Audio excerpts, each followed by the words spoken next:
So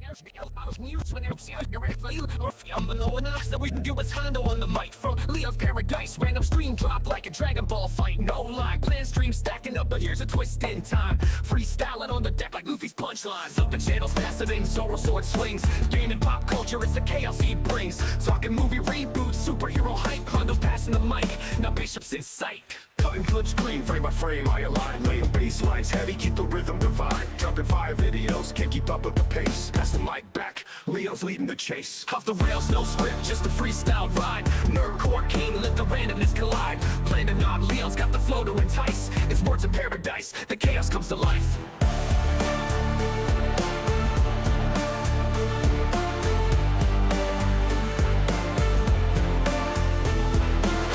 No script, just a freestyle ride. Nerdcore king, let the randomness collide. Planning on Leo's got the flow to entice. It's words of paradise, the chaos comes to life.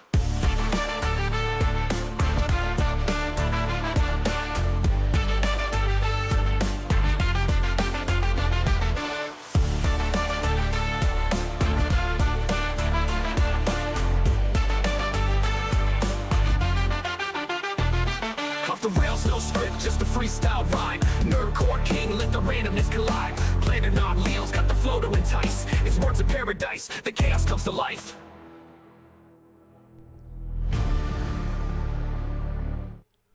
Welcome to the Sunday special stream. How are all you vital isles doing? You mad lads did it. You hit tier 3 for Neon Leon. Some of the quickest we've ever done, might I add. And so here we are. We're going to be doing this. The Sunday special stream. Not too dissimilar from the lunch hour for those of you that this is the first time.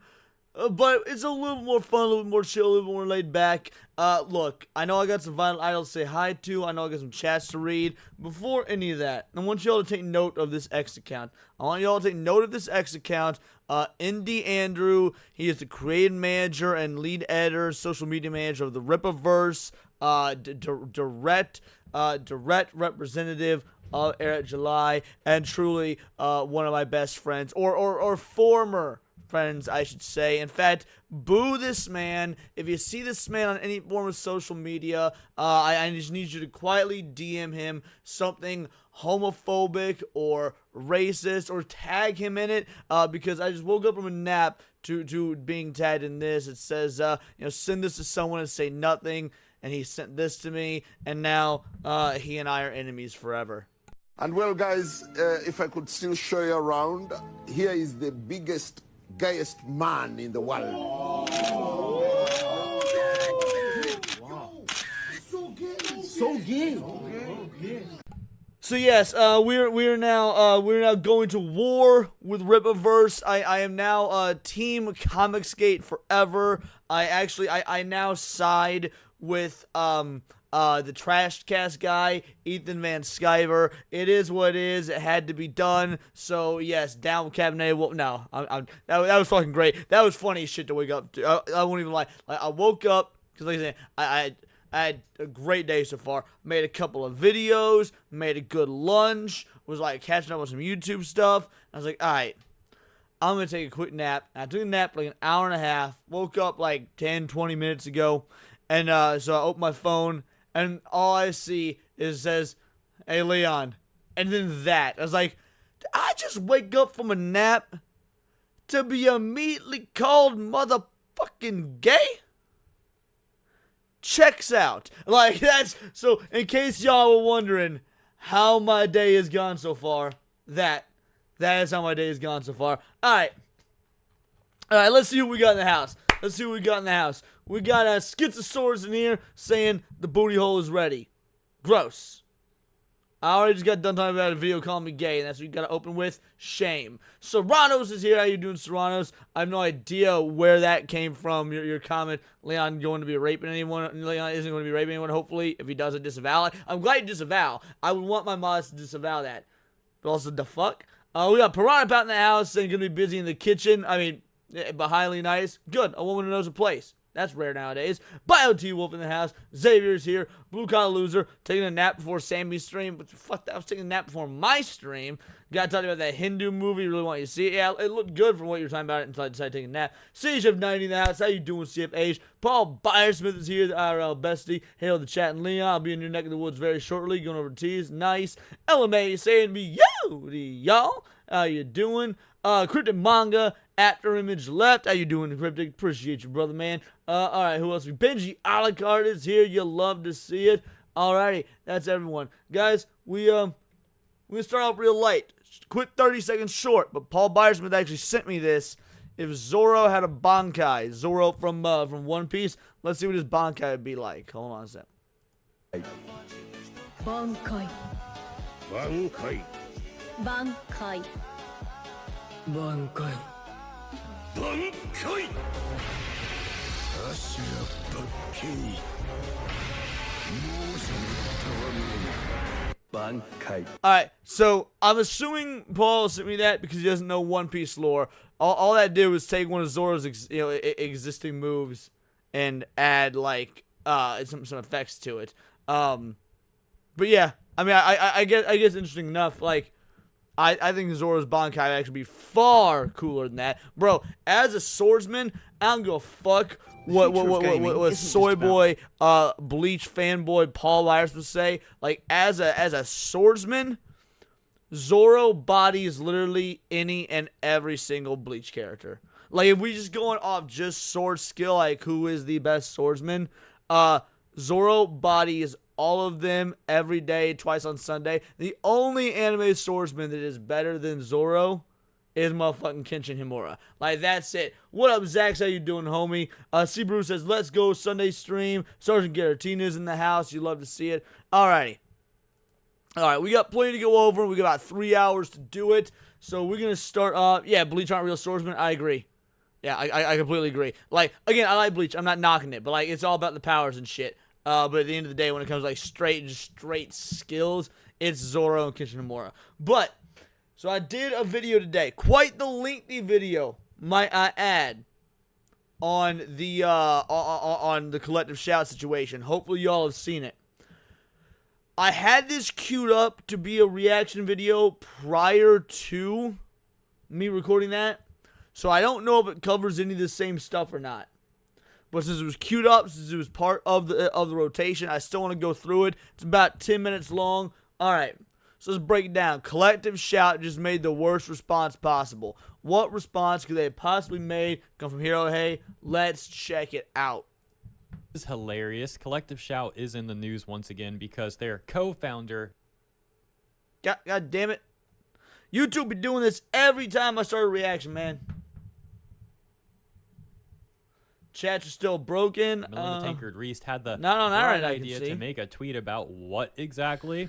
Gamergate. Yeah, they're pulling the game. All right, good. So this is what I covered. With that being said, let's hear how Hero Hayes coverage differs from mine, because I don't know how he could do in 10 minutes what took me fucking almost 30. Maybe he's just more efficient than I am. Gamergate card. Melinda Tankard Reese says on Twitter, Gamergate on steroids, quote unquote. Abuse of small all-women team and collective shout documented by @OnlineHate. That makes sense right here, and the bold text right there at the top saying Gamergate returns. So yeah, this is pathetic. It reminds me. I just want to let you guys all know. No, it hasn't. Gamergate is not returned in the slightest. Why? Because this shit is not similar in the slightest. Like, it really is that simple. Is this an issue affecting gamers? Yes. This is also an issue affecting the entire populace because of what this means for the slippery slope, which I guess you could say Gamergate was as well, because while Gamergate did expose the bad journalistic practices in nerd culture and in gaming media, it also shined a light for so many others to wake up to. Wow, if they're willing to lie about this, like, in gaming, what else would they be willing to lie about? And that was a lot of people's eye-opening moment to the entire propaganda the media propaganda apparatus. So maybe you could say that they're similar, but they're not the same at all. Of when Sweet Baby Inc. was in the news cycle, and gaming journalists. Oh no! Oh no, Hero Hate thinks they're talking about Gamergate 2. Oh, this ain't the same at all. Hero Hate thinks they're talking about Gamergate 2. No, Hero Hate. Look, to my knowledge, they're referring to the OG Gamergate, not Lamergate. Yo, what up, Melissa Lord? How you doing? Journalists were running to their defense, and the journos kept trying to bring Gamergate back by saying things like, Gamergate is back, but just as hateful as before. Meet Gamergate 2. Okay, so he does know. Never mind. I jumped the gun. My bad, Hero. Hey, I should have known better. Rhetoric is similar to Melinda's tweet, where she essentially said, gamers are abusing a small all-women team, compared to how in the context of SBI, journalists were saying stuff like, hateful gamers are targeting small DI firms. They constantly try and frame these organizations out as small and weak because the No. Now let's get it straight. They never said gamers are targeting small DEI firms, because they would get up say spaghetti when we would call them DEI firms. Even though, if you guys are so proud of DEI and you want DEI, why are you getting up say spaghetti when we calling out that it's DEI? I'm just saying. Hey, that wasn't me. I don't play this gay shit. I don't play this game shit at all. Yo, Pop Culture Archivist just subscribed. Thank you so much, Pop Culture Archivist. Truly appreciated. truth, the reality of what's going on is terrible for their optics. Allow me to explain. The reality is individual gamers are criticizing these organizations, and by default, these organizations already have more power than individual gamers. But on top of that, they also have their journalist buddies at major corporations and even government. There it is. Yeah, contacts major corporations. These folks do not have more power than gamers. I want to make this clear. Collective Shout does not have more power than gamers. Collective Shout is a middling, low-tier mini-boss in a fucking Ocarina of Time knockoff dungeon. However, they are masquerading as the big bad evil guy at the end of a fucking 3.5 edition campaign. They are the puppets, not the puppet master. They don't have this power. They want you to believe they have this power. Gamers absolutely got more power than Collective Shout. We do not have more power than whoever is actually pulling the strings, which is why we need to work together with every available opportunity, other creator, other just individual in the culture war, gaming or not, to overcome whatever this is because of that overwhelming power. So again, just to put that in nerd terms for y'all, I disagree here. Support all backing them. In other words, the reality hurts the narrative where they're trying to paint themselves out as these weak victims. So to counter that, these organizations constantly try and bring Gamergate back, to group all gamers together as some unified force that they then label as a massive harassment campaign. He is correct about that, though. That is exactly what they do. They treat all gamers as if they're the same. And let me tell you, that is some absolute bullshit. Because if you're a Call of Duty gamer, we ain't on the same team. I don't even want to be associated with your stench. I play real games like Mario and Minecraft. It's extremely disingenuous, and like I said earlier, what up, Elemental Hero, the just Shadow Dragon absolutely Link, Dragon pathetic. Wolf King? And so that takes us back to Melinda Tankard-Rees' tweet here, and this article from @OnlineHate, which is some organization in Australia. No surprise.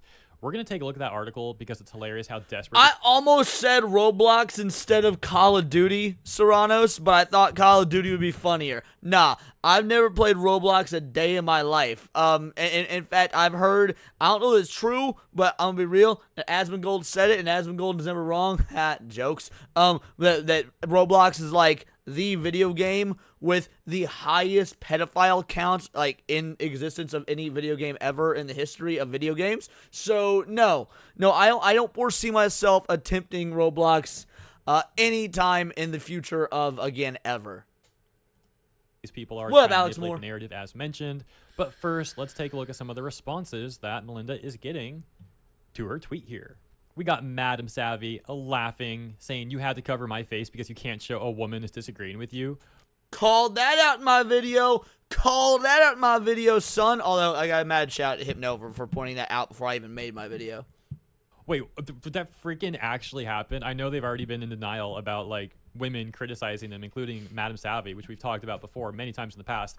But Did they actually did they actually Yes, like include a they tweet? actually did. I'm assuming this is what happened. They include a tweet from Madam Savvy and then like block her profile pic because like, they didn't include a pic from Madam Savvy.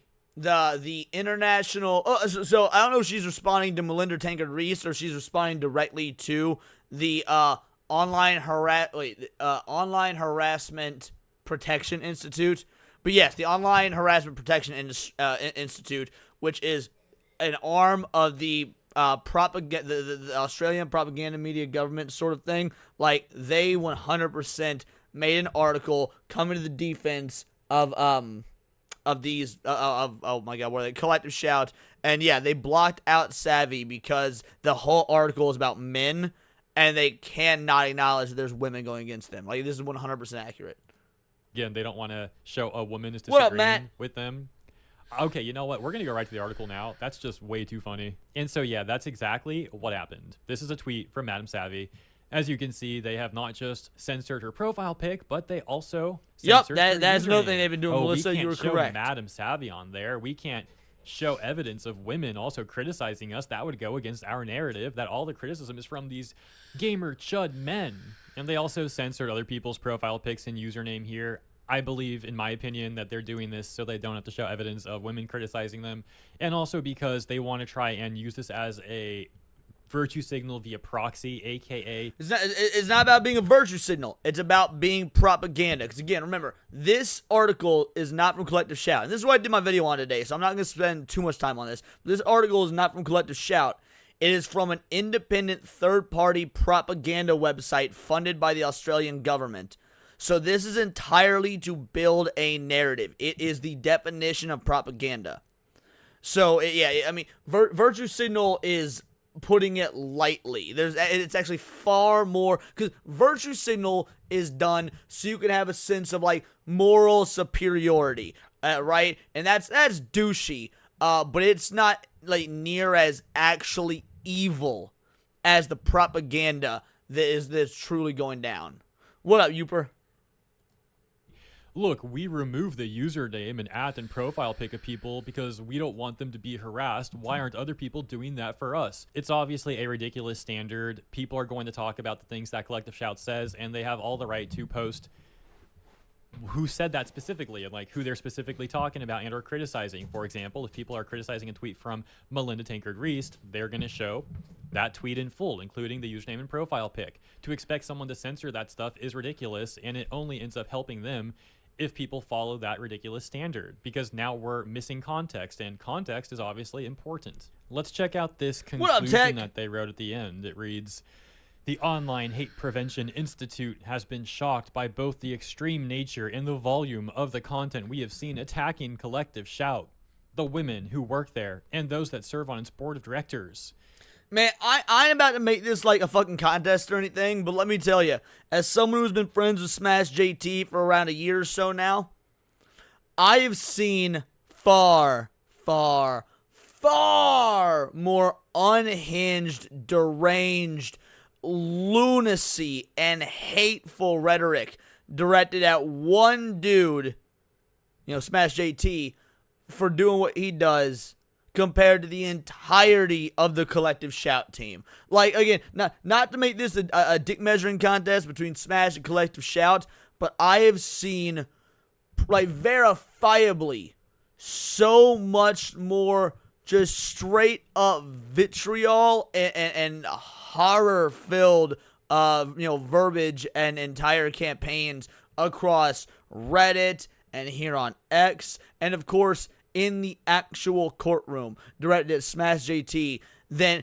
Collective Shout doesn't even hold a candle to it. Like, when you've got Smash JT, who is a husband and a father, and he is getting a barrage of people calling him a pedophile just because they don't like that he called Alyssa Mercante a whore, which she frequently called herself, that is so much more than Collective Shout will ever get. And yes, when people feel righteous in their action, they are far less kind to their enemies. 100%. Yeah, center right will just make fun of you. The left will dox and send people after you. Bingo, bango, bongo. Exactly. In fact, if y'all remember, when Alyssa Mercante was doxxed, like a year ago, everyone that was against her, your boy, Smash, Hypno, pretty much the entirety of the center left, center, and center right all said, that's not cool. We disavow. When we take on Mercante, it's going to be in the courtroom. It's going to be with memes. It's going to be with jokes. Like, every motherfucker, regardless of how much they hate that spineless, bitch's guts, said, no, that dox is not fucking okay. I'm off for Smash. It's crazy that what you don't see during shows. Yes. Again, yeah, I've seen some DMs and shit behind the scenes. It is wild. Collective Shout ain't got 1/10 of that.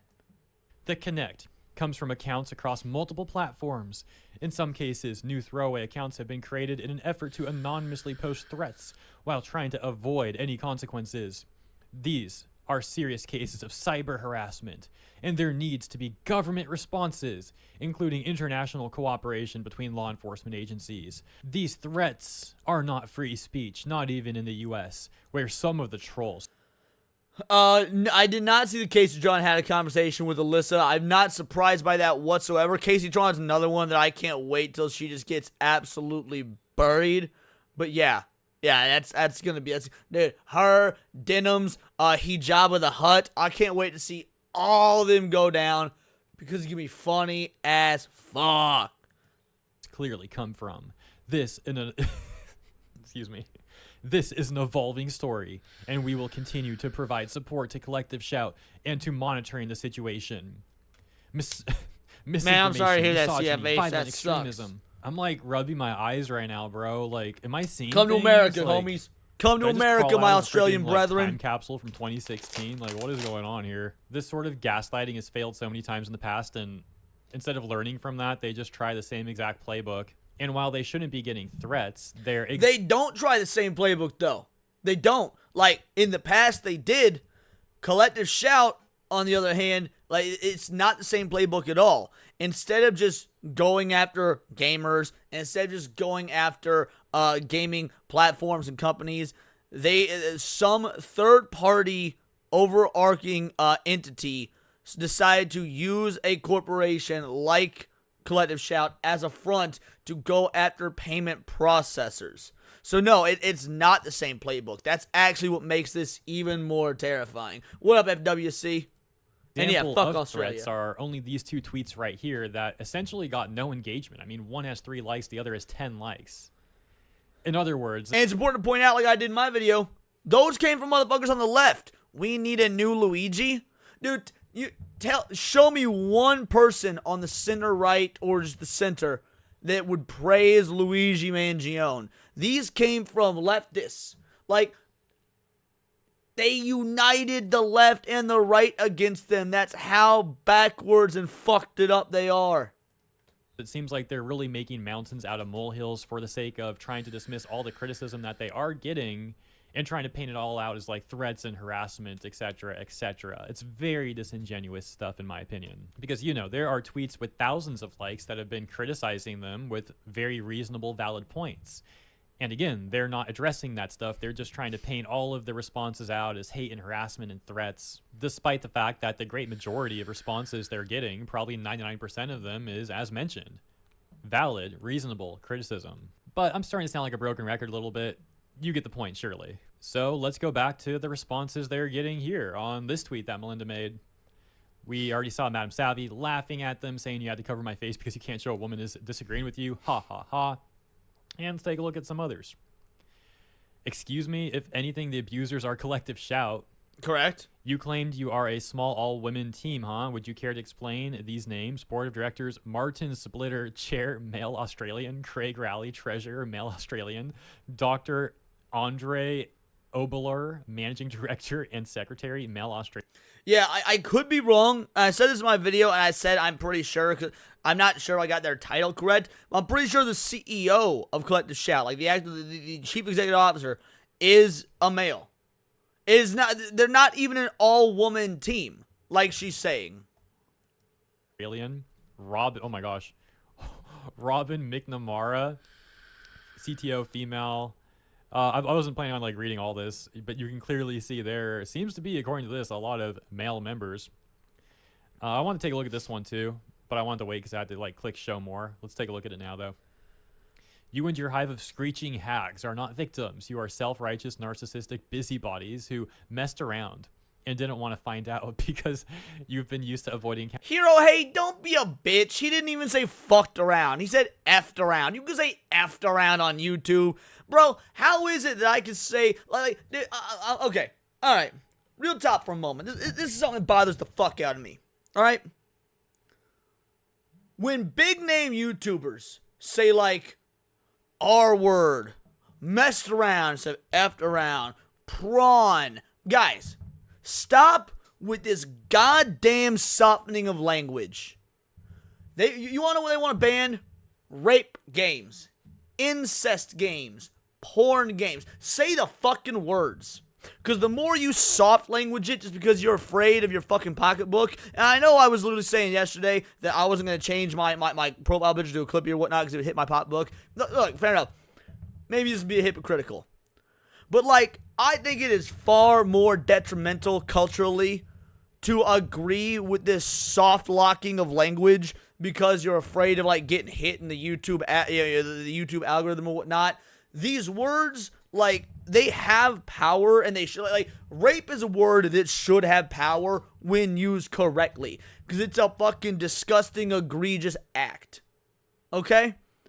So when they want to say things like rape games or whatnot, you need to say that, not soft lock it, not self-censor it, because you're giving the pro-censorship folk more power by, like, look, even these people that like these games won't say the word. Look how bad it is. Yo, fuck that.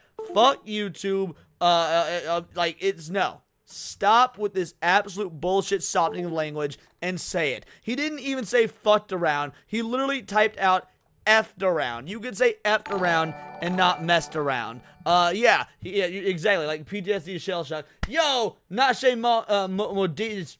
Nashe Modit. Either way. Yo, Base, thank you so much for becoming a member. What the hell just happened to my stream deck? All right, let's keep going. Accountability and consequences by rolling out the buzzwords. Yeah, suicide's sexist, another one. misogynist, hate, harassment, etc. to try and make you sound like victims. You are not victims. You are a bunch of miserable, intrusive Karens. Oh, next you're going to see them trying to make Karen a slur. Watch. I say that in jest. No way. No way, though, right? But, like, could you imagine? No, that was done. That was a thing. It was like a couple years ago. There were people petitioning for Karen to be considered a slur. Probably in the UK, if I had to guess, because I don't fucking remember where. But, like, nah, you behind the fucking gate on that one, Hero. Hey, that was literally a thing already. And you're going to continue to learn why you should have left gamers the heck alone. Go away, sweetheart. You know, more or less. What else we got here? You started a war against an entire generation's culture. You do realize you're not going to win this war, right? You guys really need to get a new name for when you abuse your authority over gamers. Ma'am, this isn't even Gamergate Jr. All right, so I saw this post from Hara Murata. Hara Murata, my girl, right? I adore this broad. She was one of my earliest guests on Countercast. For those who don't know, this is Sheep City's wife. Like, this IRL wife, went to their wedding. Beautiful ceremony. Yeah, the abysmal critic, Hara Murata. If you don't sub to her or like follow her on X, I highly recommend it. She is one based bitch. This is a banger tweet. I did see this one. This will be the last one I read, I think. I want to read this whole thing. Let's take a look at it. It already seems like bro's kind of cooking a little bit here.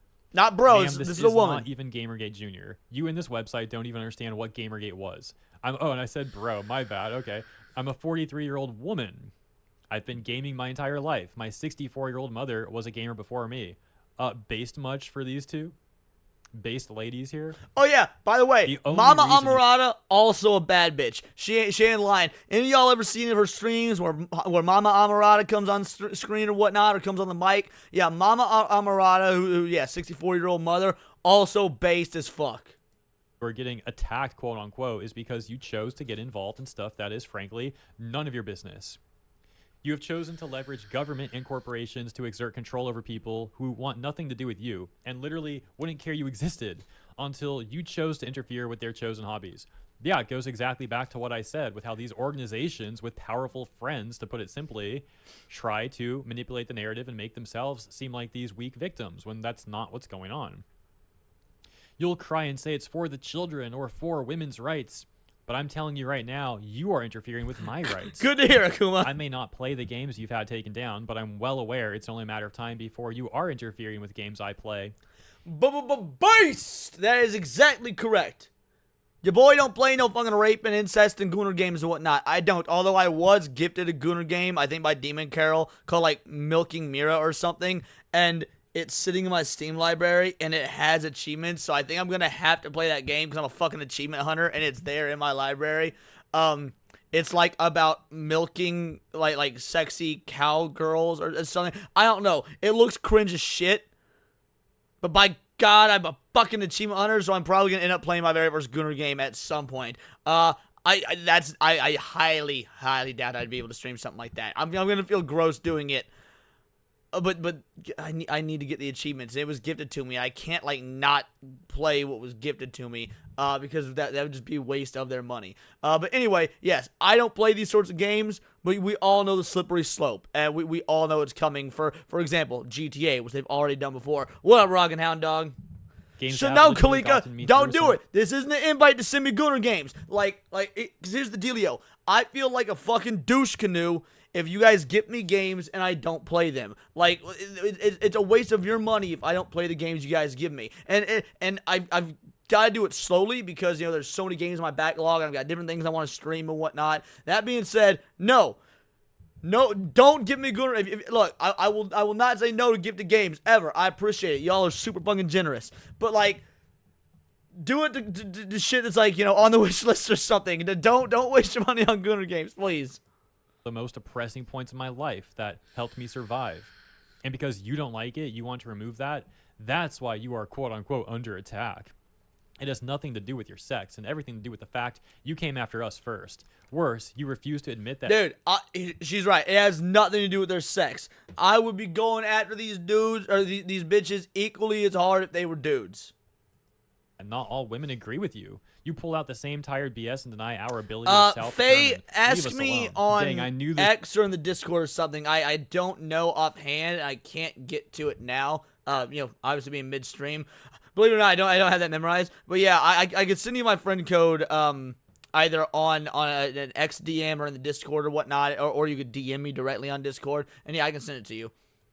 This tweet cooked. I could tell at the beginning. Yeah, this was a great response from the abysmal critic. Yeah, I think I'm going to leave it there. I think that's like all the main stuff. Great response to close it out on. What do you think about Collective Shout's latest damage control with this organization, the Online Hate Prevention Institute in Australia, writing this article and them all bringing up Gamergate? Yeah, I don't think this is going to be a good approach, obviously. I think this is one of the worst responses they could have went with, and they went with it. So yeah, I'll see you in the responses, and if you enjoyed my coverage, please consider...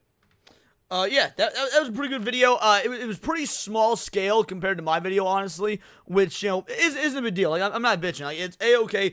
Doing these small, like, sort of bite-sized videos on Collective Shout is a good way to get people who are not quite invested in it yet to have sort of an idea of what's going on. I covered this exact same situation today, but went like in autistically far more detail. My video on this exact same thing is almost half an hour long. But no, that was still a good video. I'm glad it's putting it out there. I'm glad that people are getting invested in this. Give me one moment, guys. I forgot to get a new water bottle before I started the stream, and I'm already almost out. And considering how often I smoke and talk while talking, I need to like be constantly hydrating. So I'm gonna be right back with you. Give me one moment. I'm just gonna go grab another water.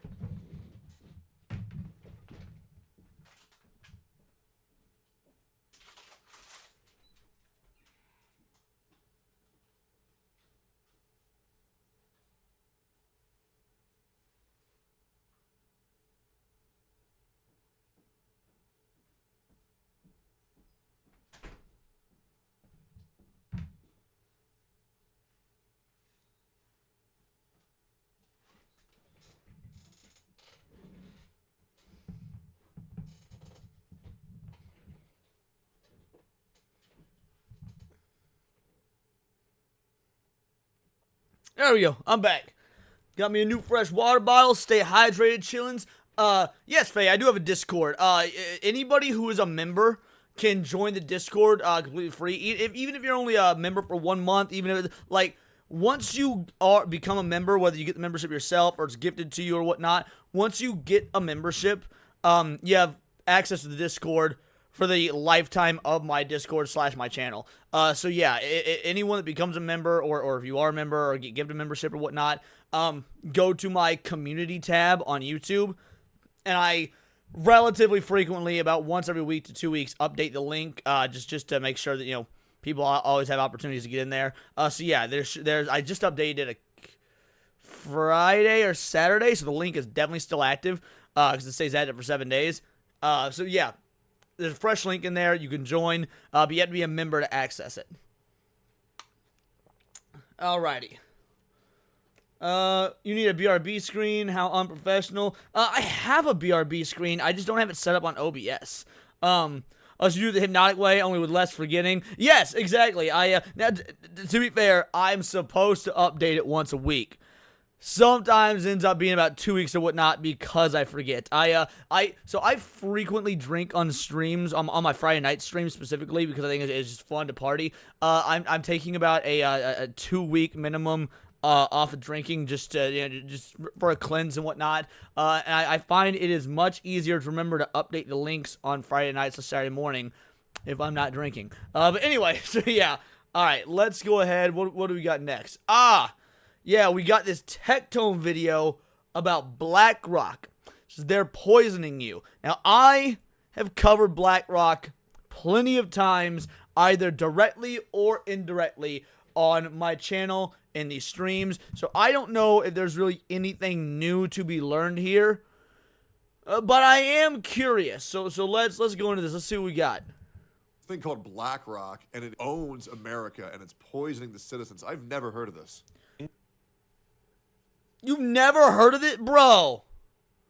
What you mean you've never heard? BlackRock been controlling shit for ages now. We've been talking about BlackRock and like shit. I've been talking about BlackRock like since the inception of my channel like 2.5 years ago. All right, you know what? Better late than never. I won't say shit. Better late than never. All right, let's go. Single company that controls the entire military-industrial complex. Okay. The whole food industry, Really? oil and energy sectors, every plane, Do you guys know what this and is? most cars in America. Tone, I like you, but goddamn, this one hurts. Oh, this hurts. They own the water utility companies, the hospitals, and the funeral homes. This one company that controls just about every. I love how much people are spamming yes in his chat. They've fucking heard of it. I wonder if Baldy feels retarded right now. Again, no shade. I like Tectone. Their company and corporation in the Western world. Really? And today, Fair enough, I'm going Matt. to show you with publicly available open source information that's easy to find for yourself who this is Okay. and how we know it. It's crazy We how deep are, this shit goes. of course, Okay. talking about the BlackRock conspiracy. So it's the It's one of blacks. the most widely known and also widely misunderstood conspiracies of our day. Is this a conspiracy? Like, it's not a conspiracy theory. It's 100% a fact. But is it a conspiracy? Because, like, by definition, they would need to be conspiring. I mean, I guess, yeah. I guess technically it is a conspiracy, but that word has such a negative connotation to it that I wouldn't use it because it makes it, because people would immediately jump to conspiracy theory, not just it being conspiracy. So yeah, I wouldn't use that verbiage, but that's just me. So today, Oh, right we're on, gonna Faye. unpack the real BlackRock conspiracy. What do we? I'll really accept it when the mean stream's we say over. That BlackRock owns everything. I've been doing this research for about 2 years now, and I think it's finally time to put it all together into one long-form video and lay out the whole thing and unpack who really owns the world. Okay. Information All right, well, here we go, I is the guess. oxygen of a democracy. Okay, that's why that guy looked familiar. This is Ian Carroll. I don't know much about Ian Carroll. I've seen him once. He was a guest on Joe Rogan a few months ago. And that's like the extent of the knowledge I know about Ian Carroll is you know, his appearance on Rogan. So this could be interesting. Safely, we can't talk. So it was about 2 years ago on a Sunday that I was walking through my local supermarket thinking, Real quick, guys, is BlackRock owned by the Jews? Because I've been told that Jews run the world. That's what Kanye taught me. Are these the Jews? Oh, it is? Oh, no. I could be wrong, but no, BlackRock is not the Jews. I mean, they might have like a Jewish CEO, or they might be like Jewish head honchos or whatnot. But no, they are. It's so much more than Jews. Like BlackRock is 100%. Now, I mean, I doubt that. I really do. Or again, even if it is Jewish owned, it's not evil or the devil because it's Jewish. I'll put it that way. Like there's people, I don't understand like anti-Semitism and like ascribing all the world's evils and whatnot to the Jews, because that just discounts other evils out there that are just as bad. And like again, people are like, oh, the Jews control the banks. I one time did a video on this, maybe I covered in a stream, I don't remember. I think it was on Moxie's stream actually. I looked up like the 7 highest tier banks in the world, and like 4 of them were fucking owned by Irish. 1 was Jewish, and like 2 were Italian or something. Like, yeah, so it's, I don't know, this whole Jews run the world shit never made any sense to me. Holy fuck. Am I about to become a Hassan viewer? thinking about how I just learned that tampons are full of endocrine disruptors and reprotoxic chemicals. Oh, that's not good. I just started a TikTok account 2 months prior dedicated to researching and learning about how the world works. That's fair, And I Soul. have That's just fair. learned I ain't judging. tampons. And it's insane. Yeah. So Larry Fink might be Jewish. Fair enough. But what I'm saying is that, like, just because the CEO is Jewish doesn't mean it's the Jews. That's what I'm saying. Like, there's a difference between the CEO of a company or whatnot being Jewish and the Jews being the issue. Because, like, last I checked, Adam Sandler was Jewish. I could be wrong, but I don't think Adam Sandler is, like, part of the Illuminati. You know what I mean? Like, Somehow it's just... If tampons have poison in them, then the Twitter users are going to be really fucked up because they definitely need them every single time I tweet anything. Accepted medical practice of today that once a month for several days, women just stick a chemical-soaked sponge into one of the most sensitive mucous membranes on their bodies. Yeah, also calling a pussy mucous membrane is really not going to give me over my fear of vaginas. Can we call them something prettier? Because that's a little bit yucky. Right next to their uterus. I didn't like that sentence at all. That. They basically inject themselves with a whole cocktail of chemicals well known to damage reproductive organs and dysregulate hormones and cause cancer. What the Researchers found glyphosate at 40 times the legal limit for drinking water. They found arsenic, lead, cobalt, mercury, and cadmium, among many other chemicals and heavy metals. and there it is, boys and girls. Stop telling me to quit smoking because everything be giving cancer and shit. They got toxic chemicals in the tampons. They got endocrine disruptors in the motherfucking food. Like, at the end of the day, I remember a study. This was years ago. I remember a study that ramen noodles give you cancer because you know how ramen noodles are all like packed together. Like you rip open the package and they're hard stuck together. It's because it is a microplastic that holds all those noodles together. And when you put it in the hot water and whatnot, it dissolves the microplastic, and that's how the noodles get all spread out and shit. And that ramen gives you cancer because of those microplastics and whatnot. So, like, no. Stop telling me to quit smoking, motherfuckers. Dad, if you see this, Dad. My comments on the last video that I had made about the topic were flooded with stories of women saying that when they switched to organic cotton tampons or to Diva cups, their periods became way less painful, way less intense, basically overnight. And then, of course, there was a bunch of free bleeders just getting wild in there too. Okay, genuine question. So what the fuck is this about tampons? Because I live with 2 women and I'm about to circulate this information to them. So you need to do organic tampons? So I got to get vegan cage-free tampons for the girlies. Okay, great. It was total anarchy. But I'm in the grocery store and I have this epiphany. Boneless, that seems vegan, really organic. simple to me now. Like, I wonder Chad, do you guys like your tampons bone-in or boneless? if there are any organic cotton tampons in this grocery store. No Jews were made in the process of making these tampons. All right, we're set. So no Jew tampons. Good. Nuxtaku, stay away. Vishoja was right about you, dude. So I go to the tampon aisle and I take some photos of the selection available. And little did I know that those tampons, these ones right here, would change my life. Like, no joke. When I'm 12 and this is deep, are men supposed to be using tampons?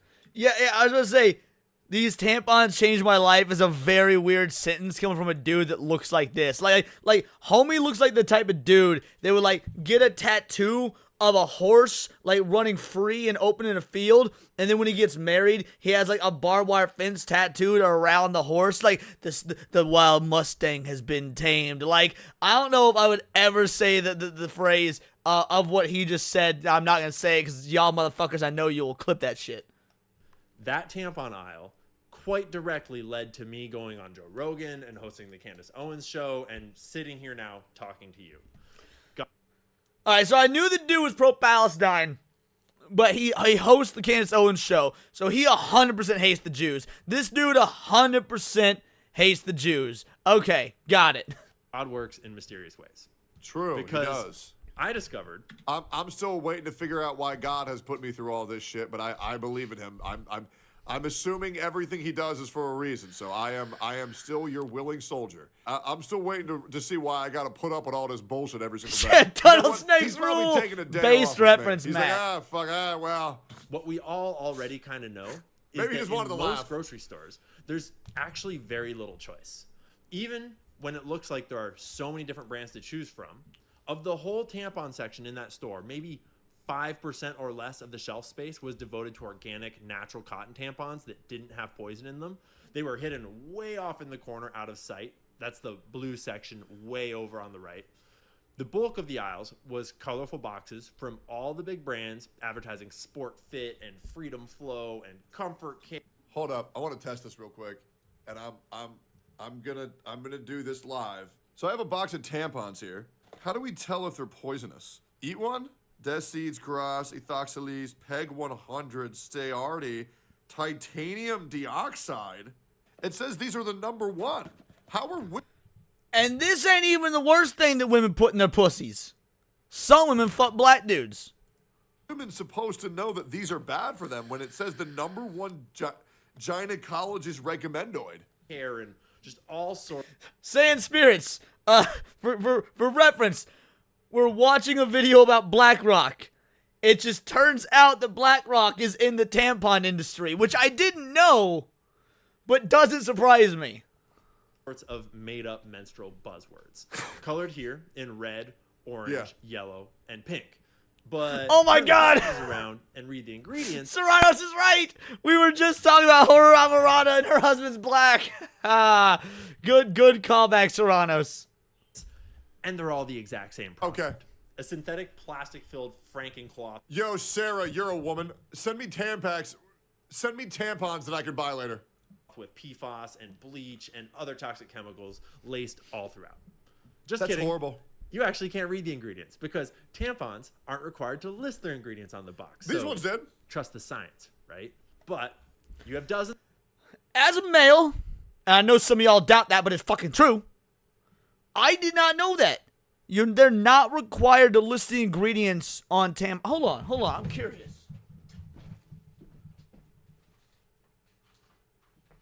I wonder if they're required to like list the ingredients on a box of condoms. Latex condoms reduce the risk. No, that wouldn't be ingredients.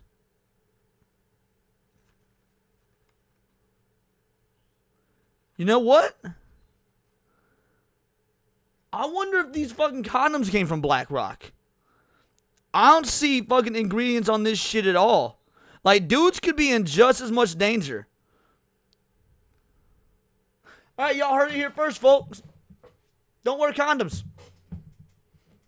Of choices of size and fit and flex and just about anything else except whether or not you want to poison your You're right, Sand Spirits. I don't. reproductive organs and disrupt your hormones. That option came in a tiny blue box hidden way up high in one little obscure corner. And That's if crazy. I had to guess. Yeah, Rick Costa, if I was a player, I wouldn't have condoms on the ready. That's the thing. Yeah, these are probably very expired and old and out of date. I ain't afraid to admit it. It's been a while. I'll put it that way. I would think that it probably accounts for less than 1% of the grocery store's tampons. That's insane. I even discovered that one of the brands, Stay Free, which is highlighted here in pink, is owned by Energizer, the battery. I don't trust Pink at all. They're a liar. They're a false accuser. I wouldn't get those. Company. I'm serious. This happened all the way back in 2013, and I'll bet that basically no woman that buys Stay Free knows that she's buying from a battery company. Like, they should make... I mean, Dove makes soap and ice cream, so diversify your assets. Like, nothing evil or Jewish about that. their sizing named after battery sizes if they're going to do that. Like, you can just get your AAAs or your double A's or That's your fucking super nuts. extra heavy flow D battery. I mean, tampons. Anyway, once I looked up who owned all the mega corporations that were selling these tampons, I learned that they're all owned by the same shadowy financial cabal, foreshadowing the first layer of the... Sand Spirit says, baby, I would use this, but I'm thinking about the plastics in your pussy. Oh, that's such a terrible fucking statement. Teto, what are you doing to my chat, bro? BlackRock conspiracy theory. And we'll get into the whole thing in just a minute. And yes, for all the finance bros out there, don't worry. We know about beneficial ownership and what fund managers do. That is a part of this story. And for everyone jumping out of their chairs to say, like, BlackRock doesn't actually own any of those shares, don't worry. We will get to that layer in just a bit. But first, I became obsessed, and I started doing this in every... Yeah, so the World Economic Forum is another part of control, because here's the dealio. Though BlackRock, I could be wrong, but I believe Larry Fink has a seat at the World Economic Forum. Let me check, because I think he does. The World Economic Forum is more than just... Let's see. Does Larry Fink have a seat at the WEF? Yes, Larry Fink has a seat at the World Economic Forum. Yeah, I thought, like, Soros has a seat there, Larry Fink. Like, the World Economic Forum is a conglomeration of all this evil shit.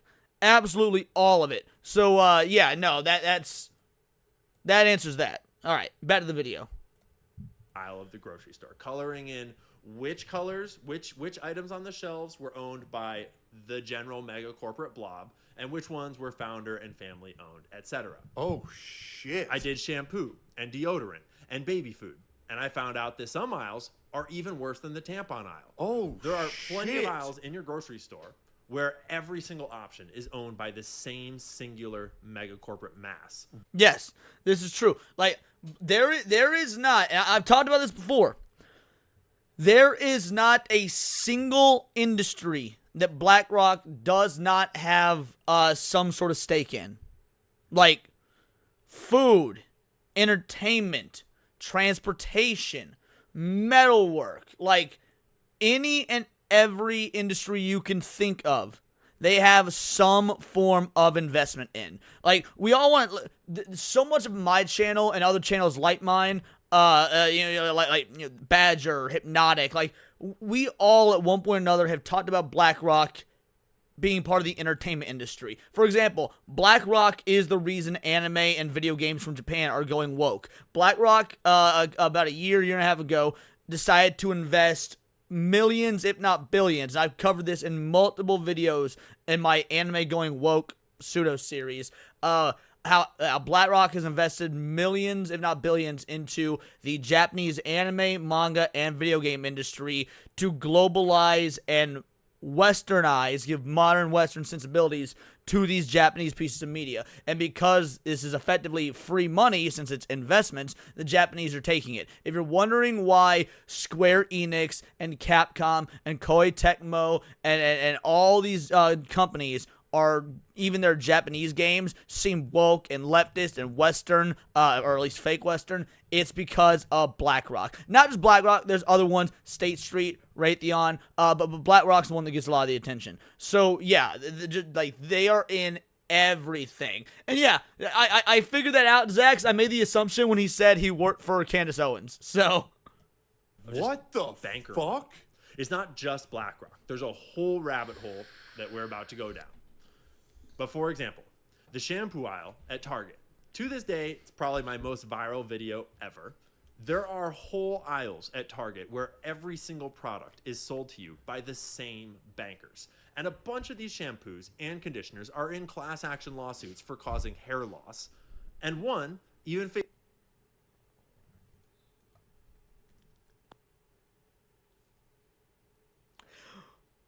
Tectone just found his new mortal enemy. Fucking bearded Saitama over here just found his new one-punch target. I knew it. I can't prove this yet, but I think... Akuma, I thought you said you weren't going to say anything retarded day. What if Collective Shout takes over BlackRock? What? No, it's the... BlackRock already owns Collective Shout. BlackRock is one of the most powerful corporations in the world. Like, even they own Disney. How the fuck Collective Shout gonna take them over? That's like saying, yo, what would happen if this 4-year-old child that's cancer-ridden, that looks like Ricky Berwick, got in the ring with Brock Lesnar? Like, no. Fuck out of here. that dandruff shampoo is actually giving you more dandruff and destroying your hair. I can't prove it, but I think Head and Shoulders and I think Selsun Blue What I'm saying, are Hugo, destroying your hair and giving nice you clippy. more dandruff.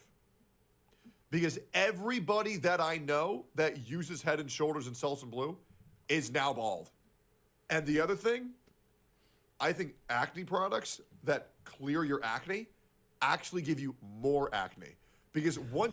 All right, I think he's on to something with this. I really do. Okay, so I legit think he's on to something with this. When I was in high school, and your boy was a straight-up pizza face, so I'm like, I had a horrible acne problem in high school. What a fucking shock, right? And, like, so I got Proactive. Because y'all remember those Proactive commercials? Proactive was supposed to be, like, the best acne medicine on the market. That shit was expensive. God bless my aunt for getting it for me and whatnot, because she had the same issues when she was in high school growing up and shit, and she felt sorry for me. She invested. This is like $40 in like 2007 or something. So I mean, just for inflation, she was spending some change on me, right? And it never seemed to make it better. In fact, Proactive seemed to make it worse. And then one day on a whim, we got some of the like $1.99 clean and clear shit from the fucking dollar store.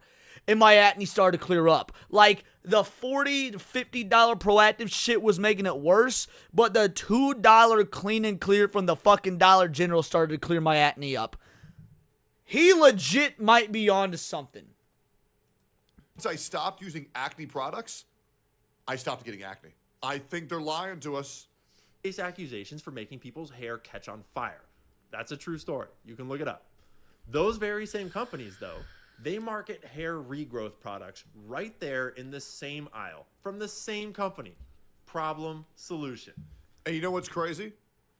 I stopped getting dandruff on my head and my beard the moment I stopped using anti-dandruff stuff. You know what All right, this is going to sound really retarded. I know this is going to sound really retarded. I didn't know you could get dandruff in your beard. I've just legit never thought about it, and I don't have an issue with dandruff. I mean, look at me. Obviously. So I did not know this. use on my head and beard now? I shit you not. You know what I put on my head and beard now, and I have no dandruff? Olive oil. Yep. I use extra virgin olive oil every 3 days. And that shit fixes you right up, bro. Straight up. Try it. Baby food and baby formula was even worse, because not only are there entire grocery stores where your only options are all owned by the same banking money black hole, but then I discovered this report written by the House Oversight Committee about toxic heavy metals in baby food, featuring all the brands that I had just been researching. RFK Jr., you know what you gotta do. Maha, make America healthy again. You gotta ban baby food. You gotta ban baby food. But Leon, some babies can't breastfeed. Sorry, we don't need those little fuckers around. They failed the Darwin test out the womb. If they can't suckle a teat, if these babies are so inept that they can't fit their mouth around some titty, no more baby food. Or just maybe fix the baby food and get the shit out of it, whichever. But I like my version better because it ends up with dead kids. In the baby food aisle, because all of these brands that are featured. Oh my God, Akuma. BlackRock wants the censorship. BlackRock is one of the leading factions of the World Economic Forum. They are the ultimate woke corporation. What do you mean? Why don't they stop collective shouts? BlackRock is potentially the one funding them. They want this stuff. I'm glad you're here, so you're learning. I'll put it like that. Featured in this report were the ones owned by the banking cartel. Oh my God, they're making babies retarded. There were way too many messed up findings in the report to cover them all here.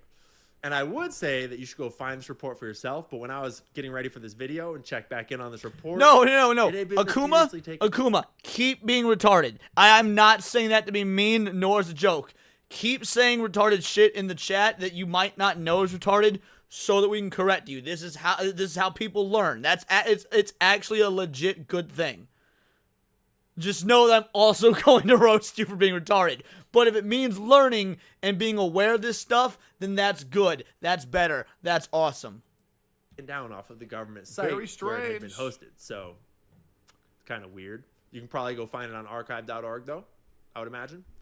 But just to give a summary, the report lists levels of various heavy metals that were determined by the FDA to be acceptable in food products. And then it goes on to say, quote, the test results of baby foods and their ingredients eclipse those levels, including results up to 91 times the arsenic level, up to 177 times the lead level, up to 69 times the cadmium level, and up... Bro, that's a lot of lead.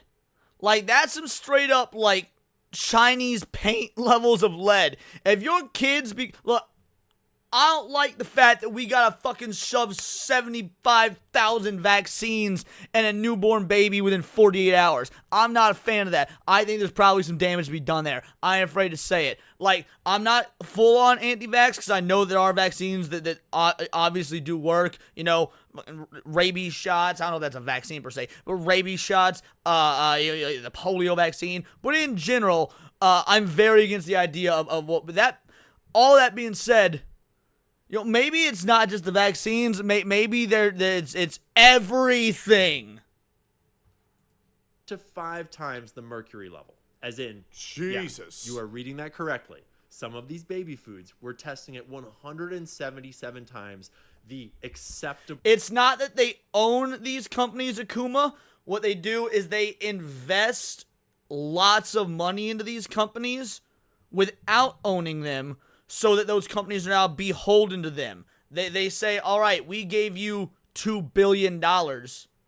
Now you do what we say. So they don't own them, but they own them. Does that make sense? So yes, if think of a company, period.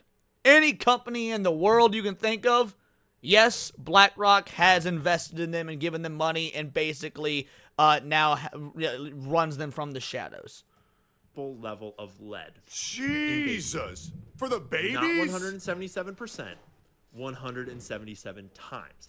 That is 17,700. These babies are going to become like radioactive the legal mutants. limit of lead in baby food. And See, this is why I don't feed baby food to my babies. I just eat them. This is in the baby food. They're folks. safer. It's babies. It's not even the regular food. But I didn't stop there. I looked up everything from detergent like every 9 to months cereal. I pop out a fresh... My mom wouldn't let me give my baby vaccines because the baby born around the time I was died shortly after getting his, and I was healthy too. Based. I didn't even know that you were a mother, Ellen May. Based. Dinner. Colored in red means it's owned by the same banking cartel, most notably BlackRock and Vanguard and State Bro, Street. that's insane. We'll get to that in just a minute. Holy Added shit. sauces, ice cream, dressings. Some types of products Sauces had are a more bit variety better. than others. Some aisles had a lot of family and founder-owned brands to choose from. But in the end, you start to realize what many of us all already kind of know, but have never quite visualized. All of our abundance, all of our foods and drinks and soaps and lotions, everything Also else. based, CFH. Thousands Also and thousands based. of brands to choose from. But it's actually all owned by just a handful of mega corporations. And now this is where we peel back the next layer of the onion. Because if you wanted to know who I'm scared. owns any given product, like, say, Hidden Valley Ranch dressing, which is one of my favorite examples, you can search that on the internet for yourself. This is what I was doing for every single product on those grocery. And every company you search might go to a bigger company. Then might go to a bigger company after that. And then once you get to the end, you will find that that main corporation that owns this shit will have a tie to BlackRock. Oh, wait, you said my mom wouldn't let them give me my... Okay, my mom wouldn't let them give me my baby vaccines. Gotcha. Okay, I misread that. Okay. Grocery store aisle shelves, and it took forever. So you search that, and you'll find out that Clorox owns Hidden Valley Ranch dressing, which is a bit alarming and not exactly what you were probably hoping to find. What? And notice that this is old news, too. Clorox acquired Hidden Valley Ranch in 1972. They've been making the ranch since before most of you were born. What the fuck?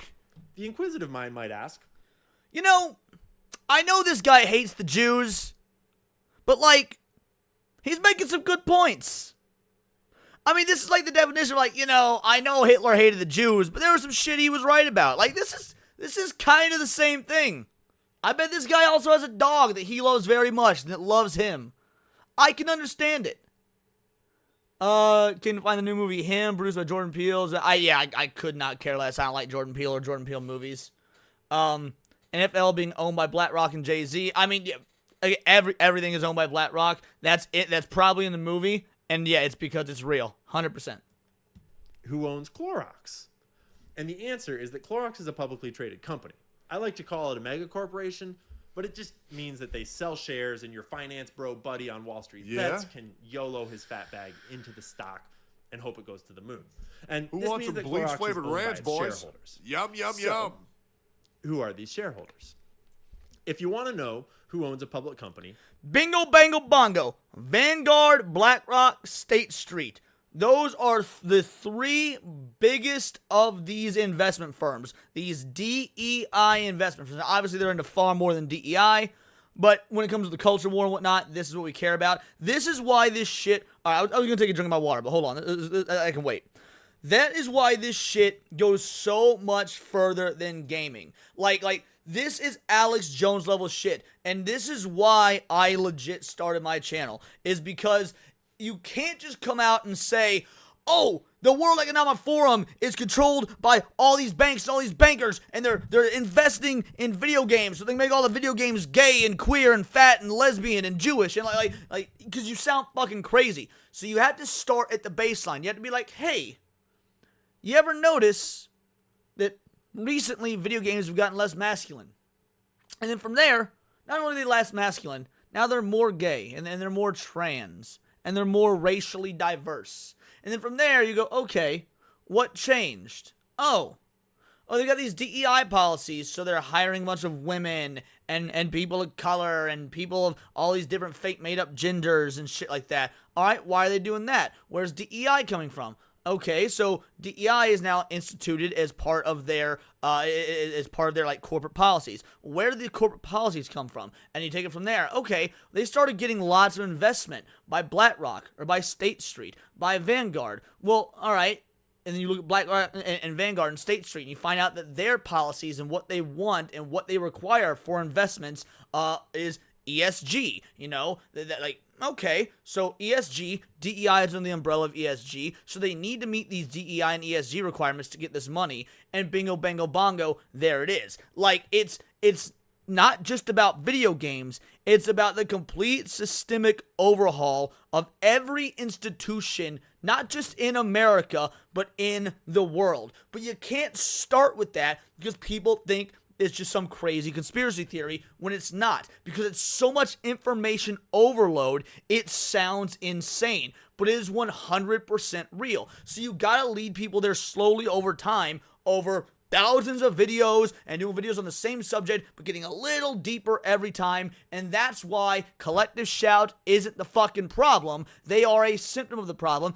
Collective shout, as I keep saying, are the puppets, not the puppet master. But if we focus on collective shout, that's a good gateway to getting people to know about BlackRock or Raytheon or State Street or Vanguard. insert all these DEI investment firms here that are the leaders of the World Economic Forum that basically make the government their own pawns. But again, it sounds fucking crazy. But I've been trying to say this for 2.5 years, and some of y'all know this. That's why you're here. That's why you've stuck with me, because you know the same shit I do, or you're learning it along with me. Because I'm gonna say I know everything about this. I certainly don't. But every single day the picture gets more and more clear, and that's the fucking terrifying part, is they never thought it would, or they didn't think it would so fast, or maybe they've got so much power they don't care that it's clear anymore because there's no stopping them. Now, I don't believe that last part because I'm not a black pill dude, but like, technically the possibility is there. The rabbit hole goes so deep, so that's why it blew my mind when he said,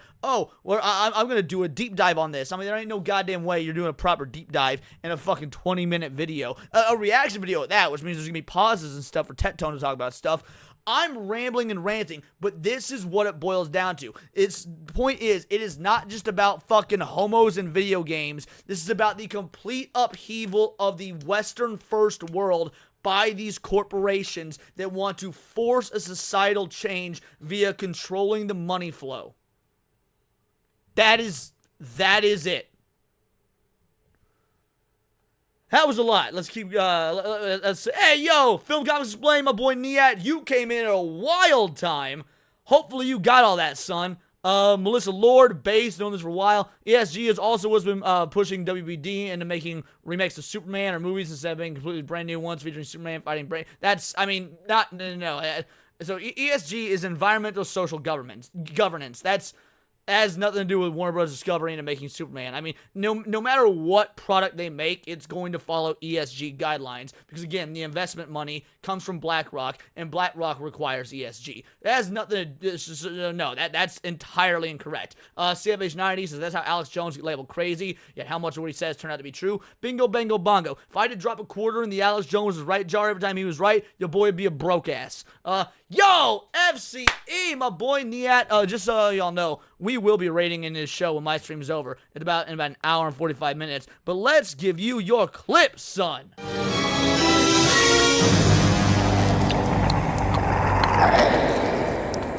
one ugly motherfucker. Thanks a million, Niat, you absolute fucking legend. They want the money, so they will follow ES. Well, Faye retracted that. But either way, all right, let's keep it going, guys. Let's keep it going. Like Clorox, the phrase you need to search for is institutional ownership. Because while your buddy who trolls Wall Street bets for the next short squeeze might be able to buy some shares, he's really just a tiny little germ compared to the big boys, the banks. So you're looking for the top institutional shareholders. And for Clorox, it's all these guys. Vanguard, BlackRock, State Street, Geode Capital Management, Morgan Stanley, FMR is Fidelity, Stifel Financial Corporation. They're not. By the way, all my stocks and shit go through Fidelity. Again, Fidelity owned by Morgan Stanley. I'm a, like he said, I'm a fucking tiny cog in that. No power whatsoever compared to these guys. Even though I do stock trading and whatnot, very minorly, might I add. Yeah, nothing compared to these people. Like, it is terrifying the amount of power, influence, control all these people have. Like, that's why we can make all the complaints and bitch and moan that we want about homos and video games and whatnot, and why aren't they masculine anymore? Because until it truly and really truly starts hitting them in the pocketbook, they won't change, because this is where the real money comes from. We have to make BlackRock lose money. We have to make Vanguard lose money. We have to make State Street lose money. And that is a whole different tall order. It is so insane. Now, BlackRock specifically has mentioned, as of recently, that they're going to be going back a bit, stepping back on the ESG and the DEI. Now, is it because it's not making money? Is it out of the goodness of their hearts? Obviously not, because it's out of the goodness of their hearts. Or is it really because they know that the term DEI and they know that the term ESG have lost power because people have woken up to it, and they're shifting to the bridge mentality, which is effectively the exact same, but it's less known. So they can say, we're walking back DEI, we were wrong, but they can switch to bridge, which is the same thing, but people don't know about bridge as much yet. So, bingo, bango, bongo, it is insane shit. Piranha Bout coming in with an absolute banger. Gifted membership, thank you so much. This is your clip. You can't keep getting away with it! Told y'all I'd make that one. I told ya. Yes, Melissa Lord, bingo, bango, bongo. Citadel Advisors, Royal Bank of Canada, Champlain Investment Partners, LLC. Collectively, just quick math, looks like these top 10 owners collectively own about 35% of the company. And that's pretty typical. The more of this research you do, the more you realize that these sheets always seem to look the same. Dave's Killer Bread, not owned by Dave. Sorry, it was bought by Stop. Dave's Killer Bread is my favorite bread. That's what I have every morning. Please tell me this isn't bad. I eat this shit every morning. It's my favorite. It has protein. It's so good. Flowers Foods, a mega corporation, and they're owned by Vanguard, BlackRock, and Stop. State Street, plus a bunch of banks and fund managers. General Mills, JP Morgan, Norfolk Southern, American Waterworks, top owners, Vanguard, BlackRock, and State Street, highlighted in red, plus all the banks. And Yes, Hugo is entirely correct. They need to lose money without execs bailing out with millions and just going under a new, likely already prepped banner. I mean, that's exactly what Disney did. Like Disney did this exact thing when Bob Iger left the first time. Again, the pre-prep bridge banner has probably been in the works for years because they knew DEI was on the outs, probably 2 years ago or more. financial institutions. And Stop investment saying firms lead bread. making up the rest of the list. Bro, every morning I have 2 slices of Dave's Killer Bread with a little bit of margarine on it. Oh my, it's my favorite thing to wake up to. You start looking at entire industries. And What you up, realize Hannibal? that the same is true for all of the biggest corporations in every industry, like food and beverage, banking, big tech. Each of those images collaged together is an individual ownership sheet like the ones we were just looking at for Clorox, and highlighted in red on each sheet. It's called are Killer Vanguard, Bread for a BlackRock, reason. State I Street, sure hope not. Almost always the top 3 I spots, sure fucking hope not. i.e. the top 3. Yeah, Shareholder. agreed. Margarine, fucking gross. When your boy made his fucking steak earlier, guess what that steak was cooked in? Real motherfucking butter. Real butter. I didn't use no fucking oil. Like no olive oil. No, to be fair, I do like olive oil. If you get like the good, nice, fancy extra virgin olive oil, that shit ain't bad for you. That being said, I cook my steak in pure fucking butter, bitches. The same is true for the oil industry and for the green energy industry, even literally for hospice, funeral care, and cemetery homes. They're buying those too. Because if you're going to make money poisoning people right out the gate in the baby food, I mean, why not also make money when they die, right? So, as I did all this research across basically every industry in the economy, I found the same major thing over and over and over again. It's a big club, and we are not in it. So naturally, I got curious just how much of the stock market of all the publicly traded companies do BlackRock, Vanguard, and State Street actually own? Like, how big is their share or slice of the pie? You guys, I don't know if he's going to give the answer, but if he does, you're not going to like it. When I said earlier, they are in every single industry, I was not joking. You're watching this on YouTube right now. They have invested millions, if not billions, into Google/YouTube, Alphabet. Again, he was talking about the food industry. Normal housing supplies like deodorant, shampoo. Again, they're in the tech industry. Like he said, the funeral industry.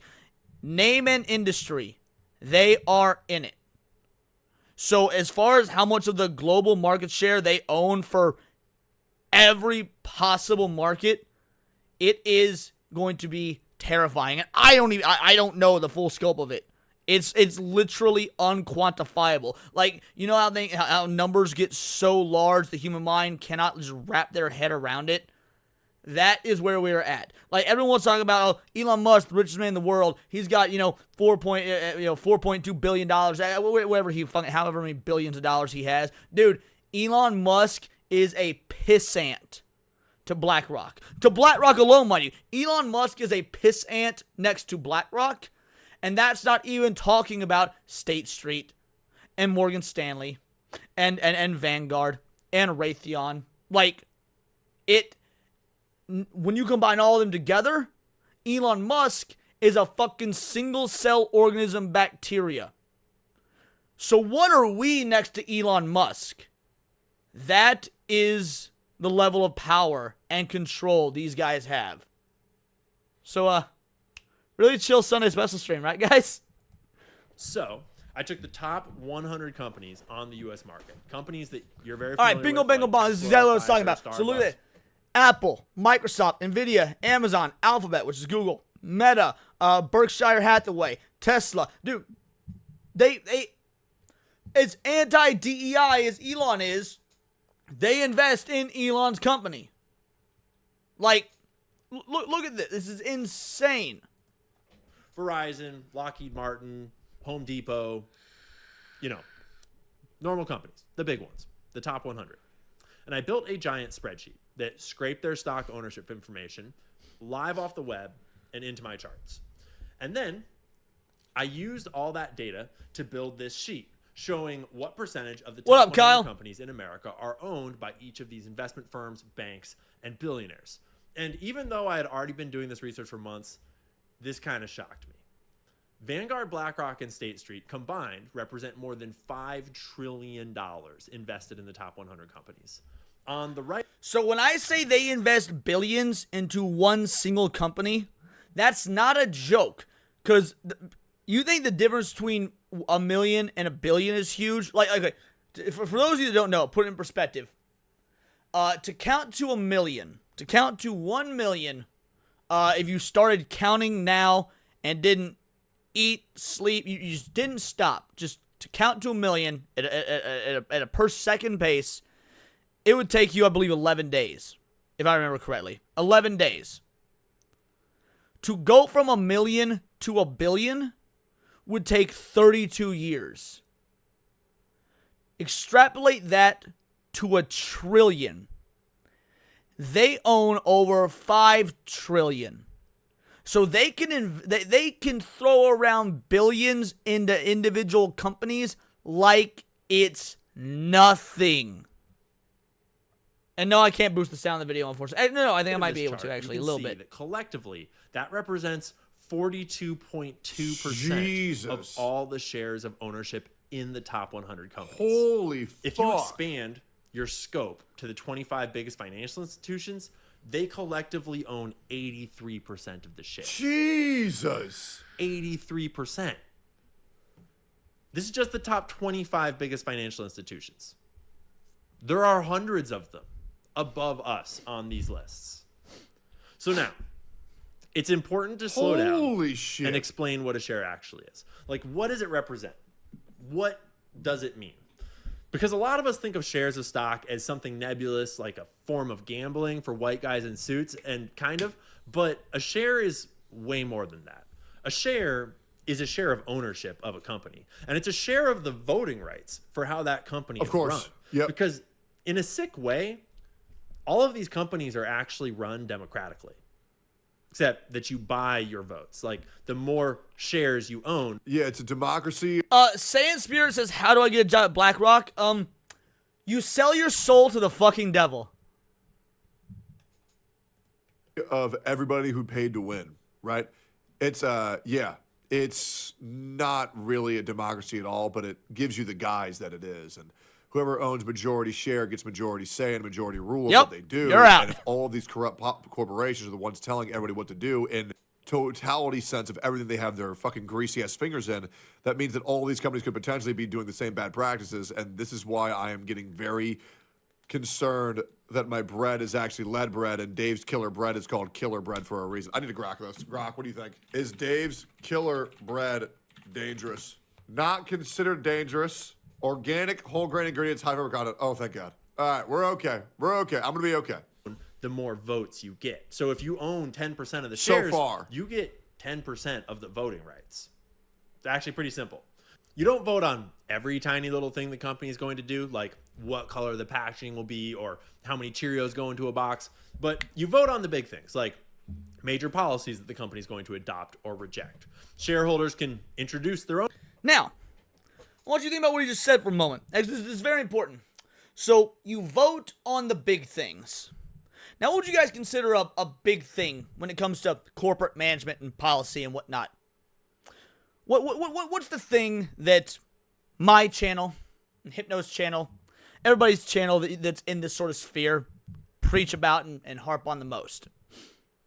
DEI, ESG, the collective pussification and emasculation of the modern Western world. Now, who do you think wants this stuff? BlackRock, Vanguard, Raytheon, State Street, so on and so forth. So, if they want to force a cultural change, what's the easiest way to do it? You vote on pro-ESG, pro-DEI policies, and to make sure you maximize the vote, you buy up all the shares so that you just inherently have the winning vote. And bingo, bango, bongo, you have monopolized a faux democracy to force a cultural change by throwing money at everything and just making sure nobody gets a say. That easy. That easy. Items for voting. In the 2010s, one of the most popular ones were like various versions of sustainability initiatives like eco-friendly packaging, zero emission commitments, stuff like that. Almost every company in the American market was voting on those sorts of initiatives over the last decade, and there is a reason why that we will get to. But most importantly, shareholders vote on who will sit on the board of directors, and they are the ones that guide the company and hire and fire the executives that actually run the company on the day-to-day, like the CEO. He's got it backwards. Well, sort of. He's got it correct in theory, but those shareholders, or the board of directors, are still just puppets to the shareholders, because the shareholders, the ones with the money, are the ones that effectively get in those positions. So the board of directors will bow and kowtow to the investors, to the largest investors. Easy peasy. CEO, CFO, COO. It's a lot of C names. Those guys are called the C-suite because they're all chiefs, you know? So they, the C-suite, are hired and fired by the board of directors, who we elect with our shared voting rights. And all of this is determined by shareholder voting. The more shares you own, the more votes you get. And this is why Disney, for example, will not change. They will never stop being woke until a change is made with BlackRock and what. Because it doesn't matter how many movies flop. It doesn't matter how many TV shows get canceled. It doesn't matter how many people cancel Disney Plus and quit the streaming services. I know this sounds black-pilled. I promise there's a light at the end of the tunnel. The point is, it doesn't matter how poorly they are doing financially, because the board of directors will continue to institute these ESG and DEI-based policies at the workplace, at the corporate level, as long as that's what the investors want. And who are the main investors? These DEI investment firms like BlackRock. That's why you will never see a change from Disney. Never. I mean, again, if we can rob them of their money slowly over time, that will eventually affect and force a change. But that's a war of attrition. They hold all the cards, but that doesn't mean it's impossible. You see where this is going? Yeah. Yet? Conspiracy theories are dangerous. Yeah. Information is the oxygen of a democracy. So what he's saying is that everybody owns majority share. They all operate with the same corrupt policies, and it's not a good sign for, I guess, products in America. That is scary. I can't believe I never knew about this. That's insane. Bingo, bango, bongo. So there's that, guys. I hope you enjoyed that. That was a dope video. And frankly, I don't get to talk about this stuff near as much in individual videos on the channel because it is just so much to go over. And because it's so hard for people to wrap their head around. Like for a couple of reasons. One, because it sounds so crazy that people want to label it a conspiracy theory. But also because ignorance is bliss. Even if people know this is true in their heart of hearts, they don't want to admit it because it will send you in this black pill spiral of like, what can I do? How can I do? Is there anything? There's not. All right, well, I guess I'm just going to keep walking the dog and working on my 9 to 5 until I eventually sit in the fucking parking lot of a Wendy's and put a gun in my mouth and paint the fucking windows red. Like, that's what it ends up fucking boiling down to. So, yeah, this is such a difficult topic to parse through in a video format. It's so much better to do it live while I've got you guys here and we can have this, like, real-time dialogue about it. But yeah, this was awesome. I will probably end up clipping this segment into a video. I'm not sure. BlackRock videos get heavily suppressed by YouTube. Why? Because BlackRock invests in YouTube and they don't want people talking mad shit about them. However, we gotta do it. We gotta try it. So if you ever see me post a BlackRock video in the Discord, that's when y'all violent idols gotta really step up and push that shit so the YouTube algorithm be damned. But yeah, I mean, this truly only scratched the surface. I've talked about this a lot in so many videos over the course of the last 2.5 years, and it's daunting, but that doesn't mean it's unbeatable. We gotta stay like steadfast in our resolve to absolutely crush these fuckers, and eventually it will happen. But you know, that's, again, light at the end of the tunnel. I am a white pill dude at the end of the day. I very much believe in the underdog story. The idea of you know, the Rocky Balboas, the Gokus, the Ash Ketchums, the ones that can rise up and overcome all odds. So yeah, if you liked this, hit subscribe and don't blow your brains out in the Wendy's parking lot. It's not worth it. You're gonna traumatize some 7-year-old who was just trying to eat his fucking not McDouble, like Baconator. So let's get on to something happier. Been black pills since 2008. Only recently seeing people wake up. Yeah, never black pill. Black pilling's bad. Black pilling is bad. Always send those dismissive to the official site. Wait, just always send those dismissive to the official site of the World Economic Forum, BlackRock, and others. Everything is spelled out there in the open. Yeah, they don't try and hide it. Like, I've done videos where I go right to their corporate policy websites. Or right to the corporate policy section of their website. And it's all right there. Like, it's literally all right there. People don't want to see it. But they don't try and hide it. It's just so convoluted and so grandiose. I mean, when was the last time you read a terms of service thing for an app you accept, you know? Never. This is literally the exact same. All right. Okay. We're going to go lighter now. We're going to go lighter. Give me a moment here. I got a couple options. Let me see. You know what? We're going to start with this one. Let's see. We got about an hour and 20-ish minutes left before Niet's show.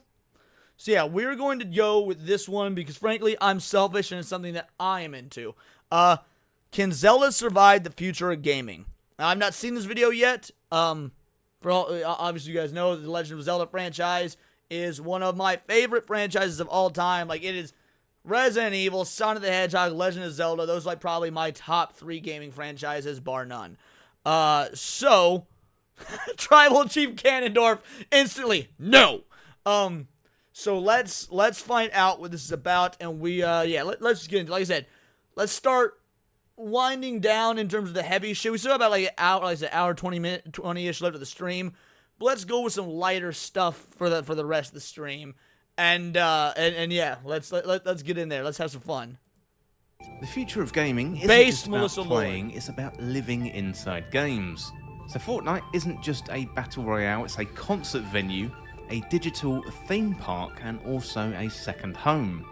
Roblox lets players build entire worlds, and Minecraft is a creative playground with simply no end in sight. So these aren't just games, they are platforms, and they are dominating time and the imagination of the next generation of gamers. I mean, out the gate, dude, spitting. Whether you like Minecraft, whether you like Fortnite, those were perfect encapsulations of that type of escapism. 100%. But where does that leave The Legend of Zelda, a series built on single-player adventures, story, and endings? Well, today I want to explore a question that we don't often want to ask, and that is, can Zelda survive in a world where games never end? Well, if you enjoyed this video... Now, obviously, I believe the answer is yes. Zelda is a juggernaut in gaming. I mean, if you ask people to name the top 10 most famous franchises of all time, maybe even top 5, I bet a majority would say Zelda in some way, shape, or form. Like, Zelda has reinvented the gaming cultural zeitgeist at least 4 times. The original Legend of Zelda game was revolutionary. Like, for people that weren't there, and to be fair, I wasn't there, but I know my gaming history. The original Legend of Zelda game was revolutionary. And then, just 2 games later, with A Link to the Past, they revolutionized gaming again.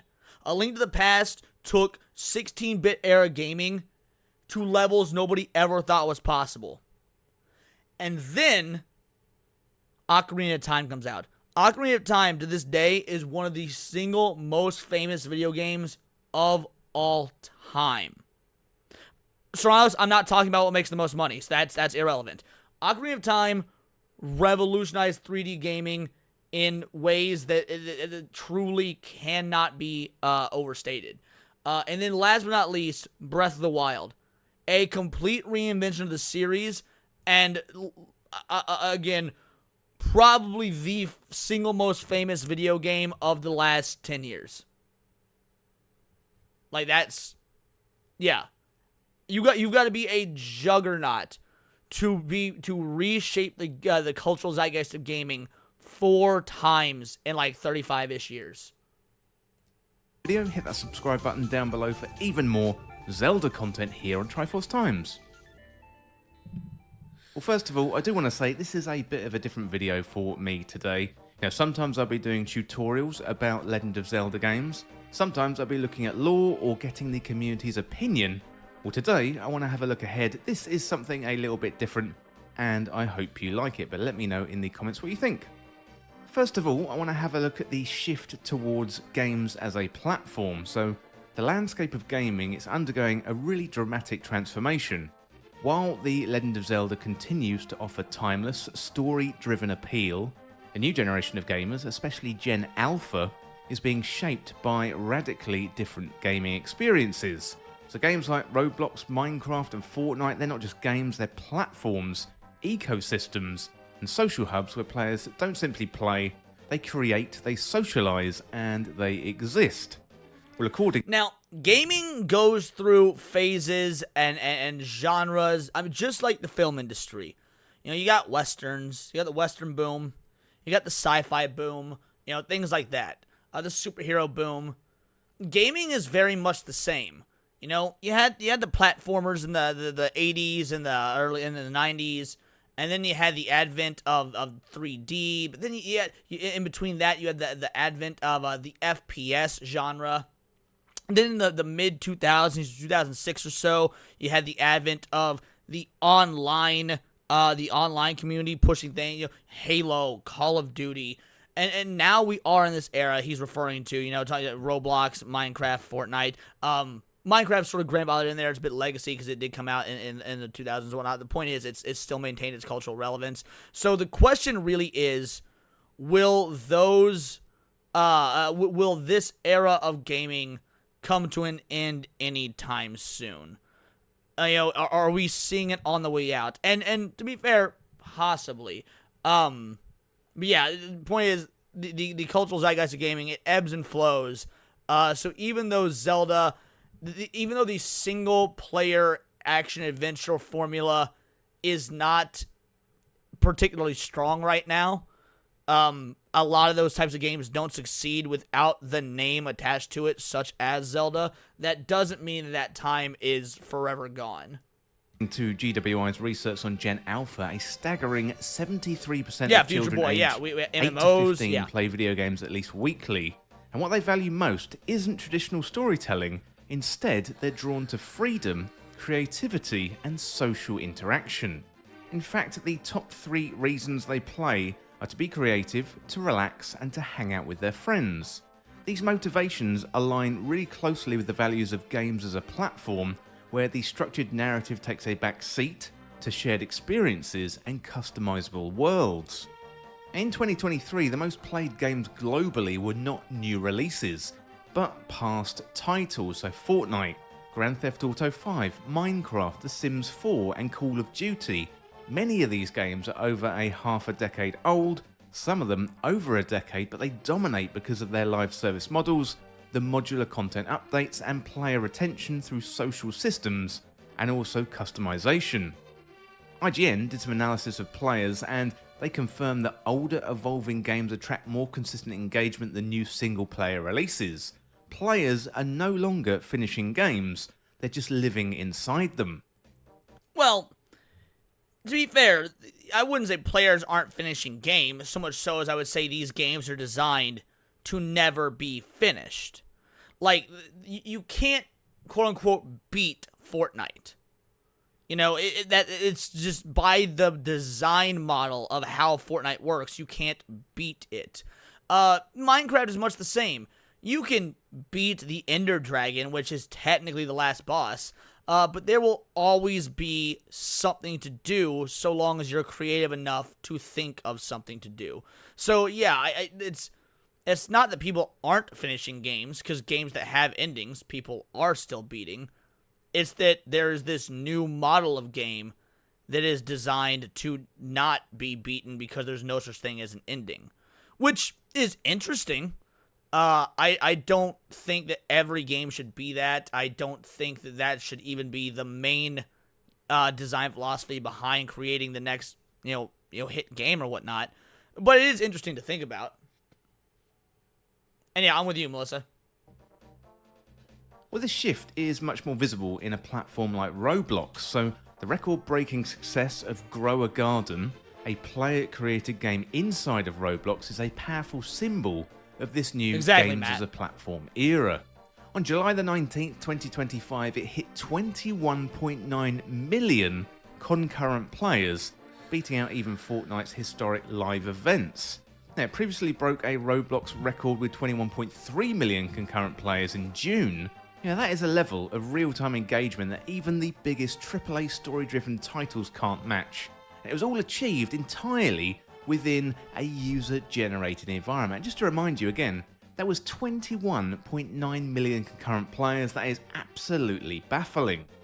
With some more analysis here from Italy Meets Hollywood, their 2025 trend report. That's like if I remember the population of New York City correctly, that's like 2.5 New York cities all playing at once. Those numbers are insane. And it reinforces the shift, noting that the future of gaming is going to be defined by modular, evolving content, AI-driven personalization, and games as persistent worlds and social identities. The idea of games as products you complete is giving way to games as a service that you return to. And this is what I'm saying. While this is the current model, nothing in gaming is permanent, and I don't think this model is permanent either. Because for every Roblox, there's a fucking Concord. In fact, there's 3 or 4 Concords. How many of these live service games as a service, whatnot, shut down within just a couple of years? So in the grand scheme of things, this model loses more money than it makes when you account for all titles made under this model. And then you've got, the gyms, the ones that do it right, the ones that are established, the ones that will always probably be there, such as Fortnite, such as Minecraft. But yeah, eventually this model will give way to something else, whether it be going back to what worked before because there's nostalgia for it, whether it be moving forward with virtual reality, if that becomes something more like what we see in Ready Player One, there will be an evolution of this. And that's where the next generation is spending its time.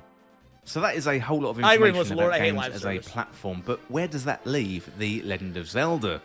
Games as a platform aren't just popular, they are becoming the default experience for new players. They command larger audiences, more time, deeper engagement, and Zelda's linear structure, lack of social features, and finite content place it well outside of this model. And the further the industry shifts, the more Zelda risks becoming an outlier in a space built for constant connection. Now, I get what Dax is saying. Dax says, I think there's plenty of room for both. Zelda should keep being great, single-player experience, and focus on that. Zelda, I could be wrong about what this guy's goal is. Maybe he is only going to talk about Zelda. But I think he's actually going to use Zelda as a metaphor for this style of game as a whole. It's not, can Zelda survive the future of gaming? It's, can linear, single-player, narrative-driven action-adventure games survive the future of gaming? Zelda will always survive because Zelda is Zelda. It has that name. It has that IP. It's got that recognizability. It's got its place in the cultural zeitgeist of gaming.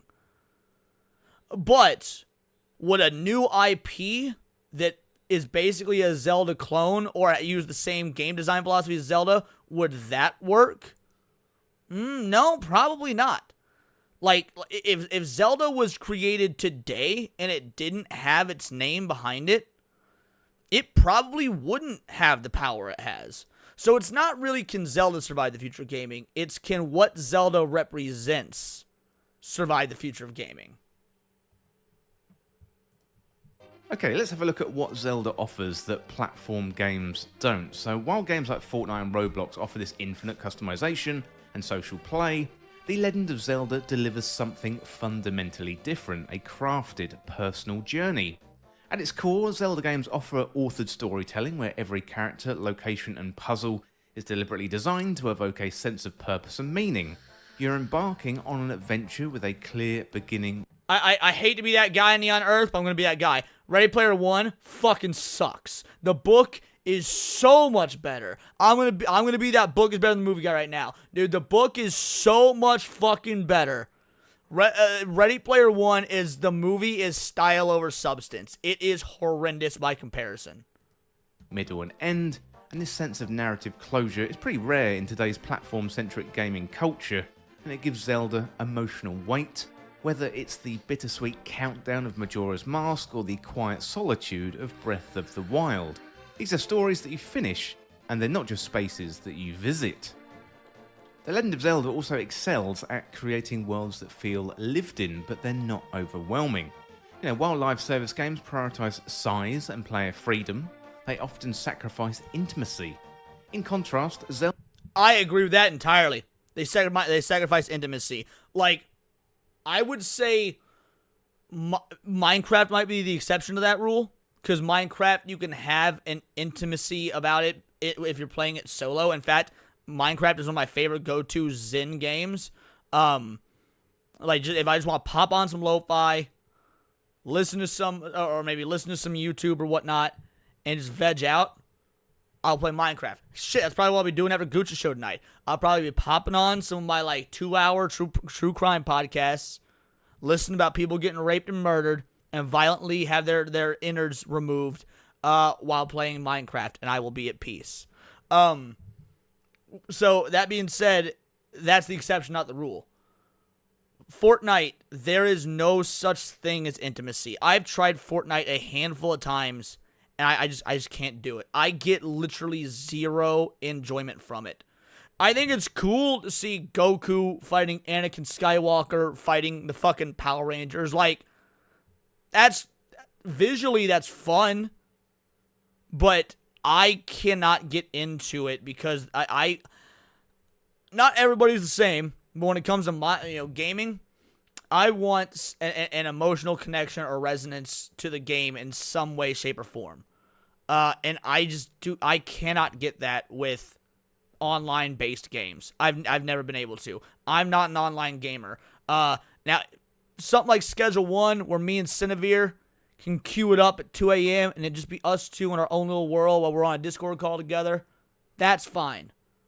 But, like, I didn't even play, like, COD and whatnot online because it was overwhelming and there was no satisfactory sense of, yeah, this matters.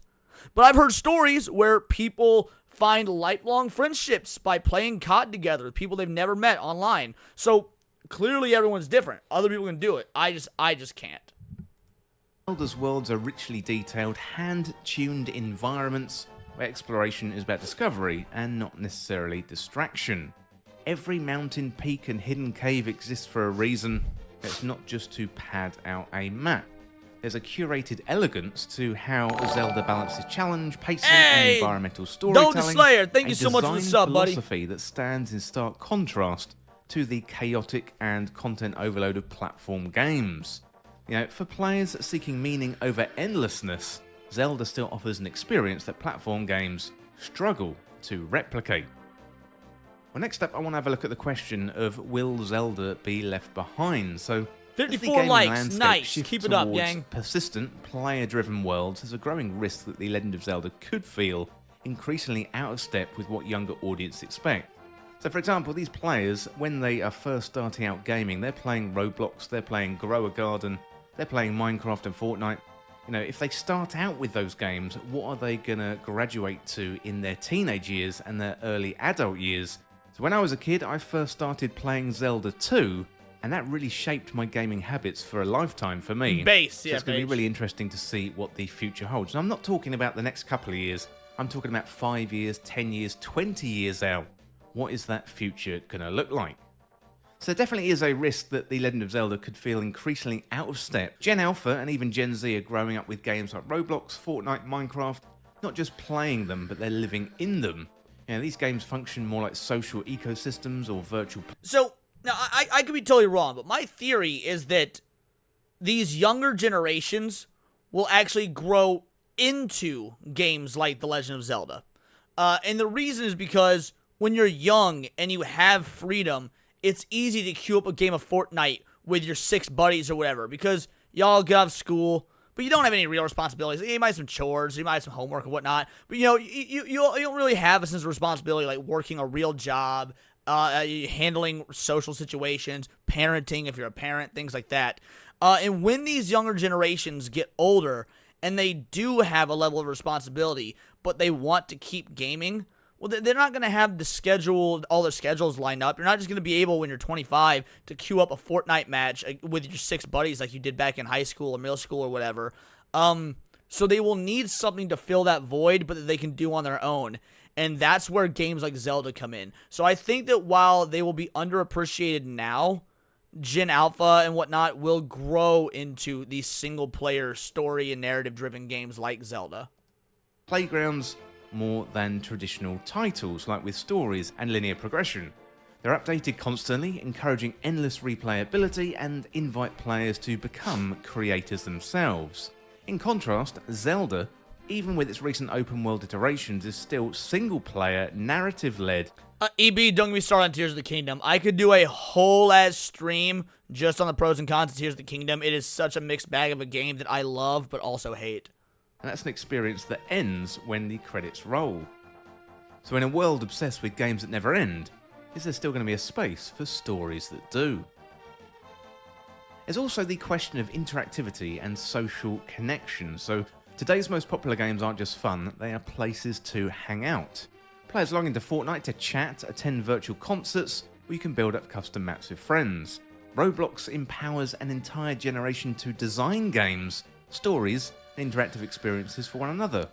Zelda, for all its creative brilliance, remains fundamentally solitary, and there's no co-op dungeon crawling, no shared Hyrule, and no Melissa, user-created temple. This is why I play single-player games, not because of the video game. I've always been a single-player, story-driven game guy. Always. And not just story-driven. Like, my top 3 genres are platformers, horror games, and fighting games, right? But, like, I love D&D. I got my start as a Dungeons & Dragons and Magic the Gathering oriented channel. But those are such social events that when you're an adult, that's so much harder to do in person. And I don't like doing that shit online. I don't like playing Magic online. I don't like doing D&D online. And so you sort of learn that, like, it is impossible to maintain a D&D group when you're all adults. It is impossible to maintain playing competitive Magic the Gathering if you're doing YouTube. I had to more or less give up competitive Magic the Gathering, even though that's what was the basis for my channel. And it's because YouTube, if you're going to be doing YouTube as a job full time, it demands 100% attention. which means that's time I don't get to spend deck teching. It's time I don't get to spend going to tournaments. It's time I don't get to spend going to local events just to test. It's times I don't get to spend going to the local card shop and looking at individual cards for the perfect build. So, like, as much as I love Magic the Gathering and love being part of the competitive Magic the Gathering community, it is not conducive to being a full-time content creator, so I had to give it up. I physically could not do both. I might be able to go to a Magic tournament here or there with my semi-optimized deck that I haven't gotten to test, but, that's more just for the thrill of competing in a tournament, not for actually winning. I can't tell you the last tournament I did well in, because I don't have the time to really properly invest the time into, properly playing Magic. Or mechanics beyond what Nintendo designs. If the next generation expects games to be collaborative, that's pretty normal experience, Dax. Evolving, Zelda's traditional structure may start to feel a little bit restrictive. And the risk isn't just that Zelda gets left behind technically, it's the fact that it fades culturally. So as new generations spend their formative gaming years immersed in endless evolving community-driven experiences, the Zelda formula could come to feel like a relic. Beautiful, beloved. Akuma says, what Nintendo decides to make Link and Zelda friends as well? They are. Aside from Skyward Sword and Breath of the Wild / Tears of the Kingdom, Link and Zelda have never been romantic with one another. Like, Link and Zelda are friends in the vast majority of the instances of the canon. So I don't know what you mean by that. Like, the only times Link and Zelda are romantically involved are Skyward Sword and Breath of the Wild / Tears of the Kingdom, and that's it. But increasingly distant from the way that the world now plays. The challenge for Nintendo is going to be to preserve what makes Zelda special while finding a way to resonate with a generation raised in platform games and not just side quests. Oh, and the end of Zelda 2. Sorry, the end of Zelda 2, Adventure of Link on the NES. Yes, Zelda at least kisses Link at the end of the game when you beat him, so there's that one. But even so, that's, 4 games out of, 24 games? Yeah. Well, excuse me, princess. Based. Okay, next up, let's have a look at Zelda's evolution. So despite the risks of being left behind, Nintendo has already begun subtly evolving The Legend of Zelda to meet the expectations of modern players. So it started with Breath of the Wild, released in 2017, and that marked a really seismic shift in the Legend of Zelda franchise. For the first time, Zelda embraced a true open-world design, abandoning the rigid design order structure and linear which I will stand by to this day is a net negative. Like, look, I like Breath of the Wild. I like Tears of the Kingdom. But as somebody who's been playing Zelda games my entire life, I do think that Breath of the Wild and Tears of the Kingdom are a net negative for the Zelda franchise as a whole. I think that what we gained does not outweigh what we lost. And while I like those games, as a whole for the IP, I think it was detrimental. So yeah, I'm very curious about the future of Zelda. Not if it will survive the future gaming, because it will, but will it still be Zelda? It is not too soon to say, Dax. It's been almost a decade since Breath of the Wild. We have 2 games in the new Breath of the Wild Tears of the Kingdom model, and we can compare that to all the old games. It is not too soon. If anything, you could have said it was too soon when we only had Breath of the Wild, but Tears of the Kingdom absolutely confirmed it was a net negative. Progression that defined earlier titles. The game encouraged player agency like never before. You could climb any mountain, solve puzzles in any order, approach enemies however you liked. Yes, that's this true, open-endedness Melissa Lord. tapped into the same Mostly. sandbox appeal that powers games like Minecraft and Fortnite, while still retaining Zelda's emotional core and also the narrative identity. So Tears of the Kingdom pushed that evolution even further. Its introduction of the ultra-creative building mechanics gave players we can debate the that at a tools different time. Craft flying machines, battle contraptions, and physics-based solutions in a way that felt deeply personal and quite unpredictable, much like Roblox, but framed within a handcrafted world. Schizosaurus, member for 1 month, thank you so much. President Trump relocated Obama Bush's official portraits to a hidden stairwell. That's funny as fuck. What a good way to spend your membership chat. Based. Players could share their creations across social media or Zelda notes, forming a kind of virtual creativity loop even without formal multiplayer or user-generated content systems. The game did not need to be a live service platform to invite experimentation. It simply empowers players to manipulate the world in a playful, emergent way. So this is a subtle but quite powerful alignment with games as a platform. Yet even as it incorporates modern mechanics, Zelda remains firmly rooted in its single-player DNA. There's no persistent world, no shared experience, no dynamic content updates. What makes Breath of the Wild and Tears of the Kingdom unique is how they borrow the design ethos of platform games. Openness, creativity, flexibility, without fully surrendering to their structure. So it's definitely a hybrid approach, but one that respects the franchise narrative soul while still acknowledging that players want more freedom, more experimentation, and more control. These games suggest Zelda can evolve, but on its own terms. In this sense, Breath of the Wild and Tears of the Kingdom might represent Nintendo's quiet answer to the platform question, not to become Fortnite, but to absorb what works from that model, the freedom, the sandbox logic, the shareable creativity, and embed it in a deeply authored world.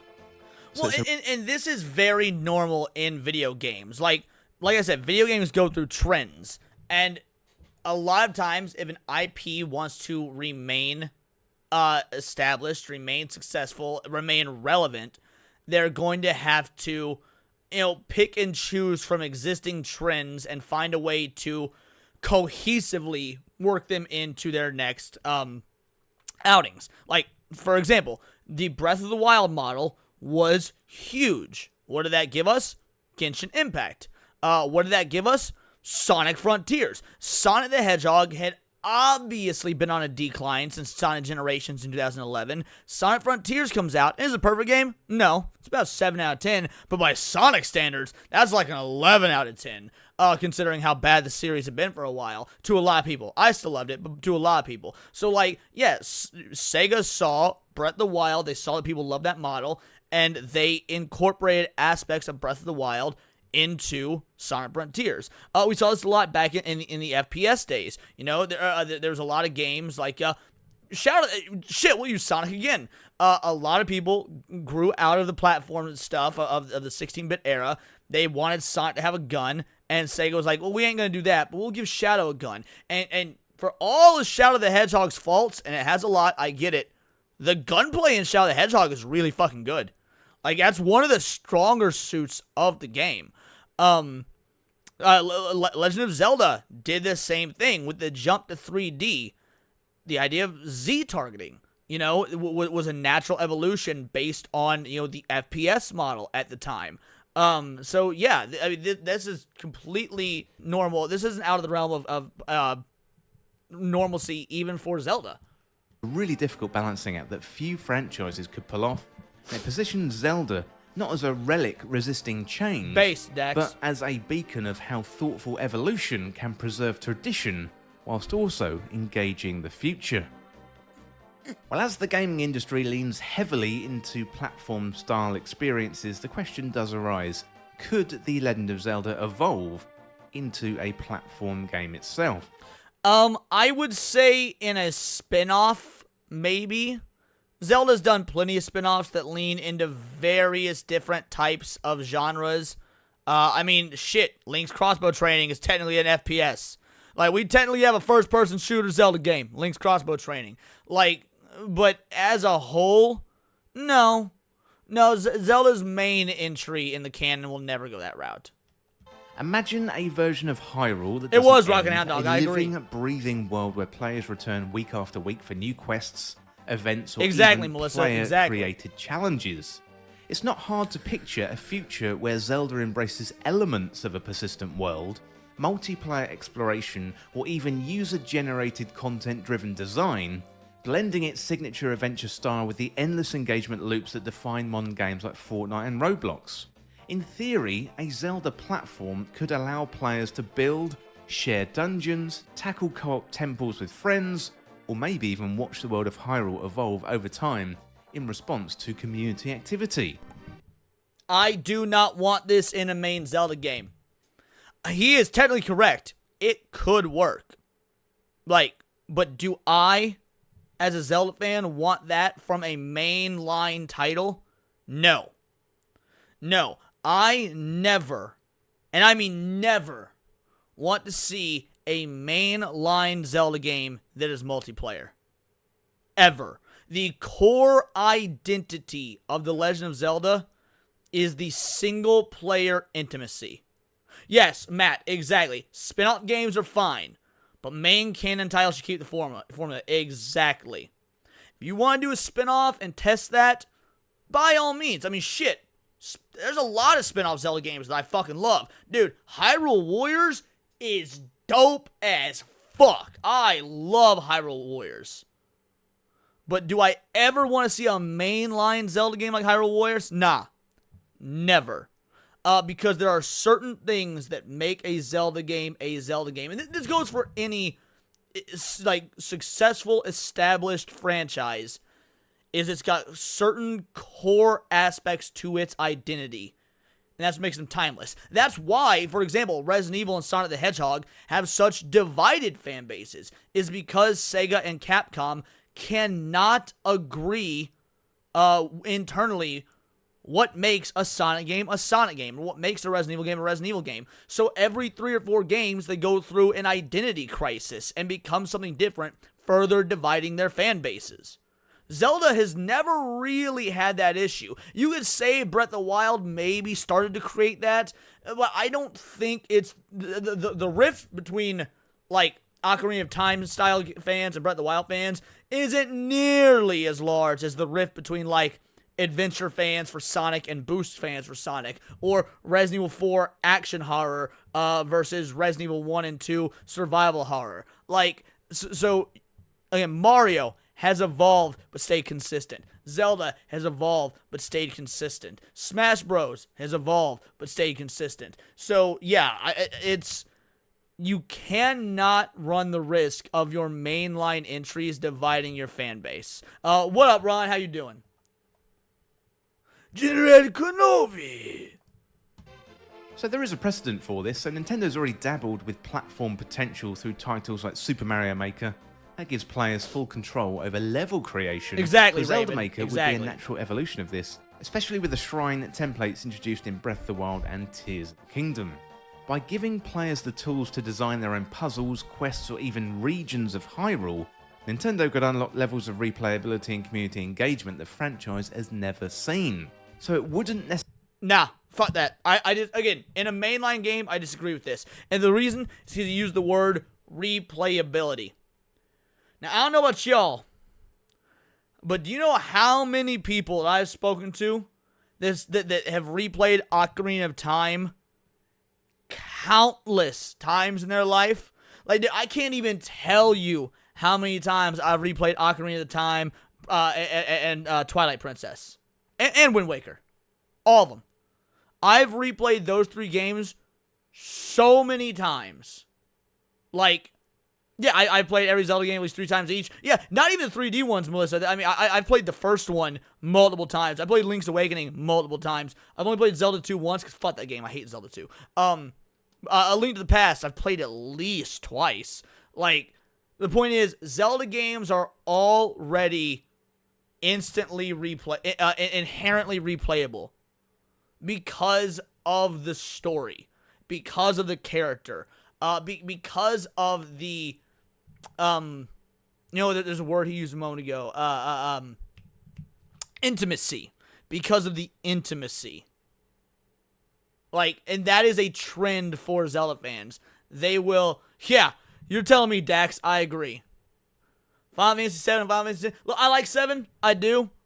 I respect 7 for what it did. I think it's a bit overrated. I'm a Final Fantasy 9 guy, personally. Between 7, 8, and 9, I'm a Final Fantasy 9 guy. My favorite Final Fantasy game is Tactics, bar none.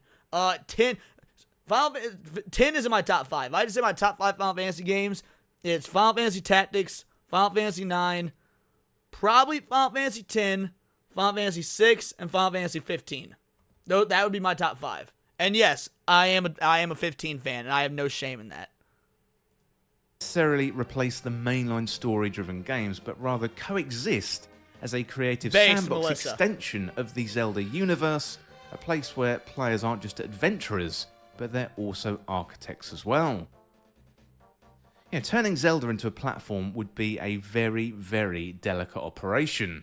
The series thrives on curated narrative pacing and emotional arcs, qualities that are hard to maintain in LMA too. player-driven or endless updated spaces. There's also the risk of diluting the brand's identity by chasing trends, especially if the end result feels like a Zelda-themed wrapper around mechanics better suited to other franchises. And that is why I say never do this for a mainline entry. Because of the identity. Is that not what I said 5 fucking minutes ago? Exactly. This guy gets it. Sort of. It seems like he says it's possible. I don't think it's possible. In a mainline entry. He hasn't specified mainline or spin-off, so I'm giving him the benefit of the doubt. The challenge would be to build something that feels true to Zelda's soul, rather than feeling like a forced reinvention. Now, platform-style Zelda must still offer a sense of mystery, wonder and meaning, and definitely not a checklist of content drops.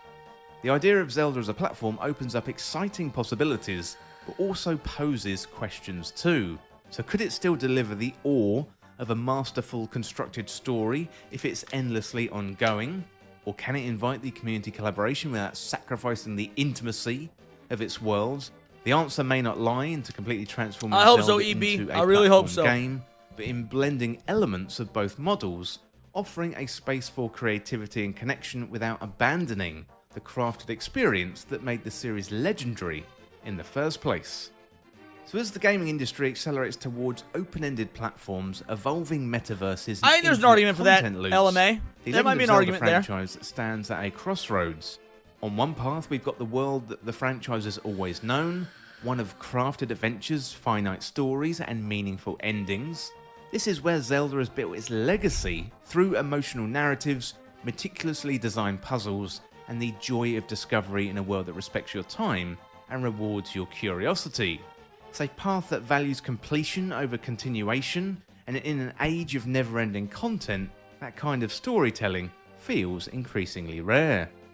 On the other path lies the future. Zelda as a living platform, a space that players return to not just to finish a quest, but to explore, create and connect with others. In this version of Hyrule, the possibilities never end. New shrines are built by players, seasonal events breathe life into the land, and your adventure feels different every time. What up, Roman? It would be a very, very bold reimagining, and a risky one as well. One that allows Zelda to stay relevant with the generation raised on Roblox, Fortnite and Minecraft.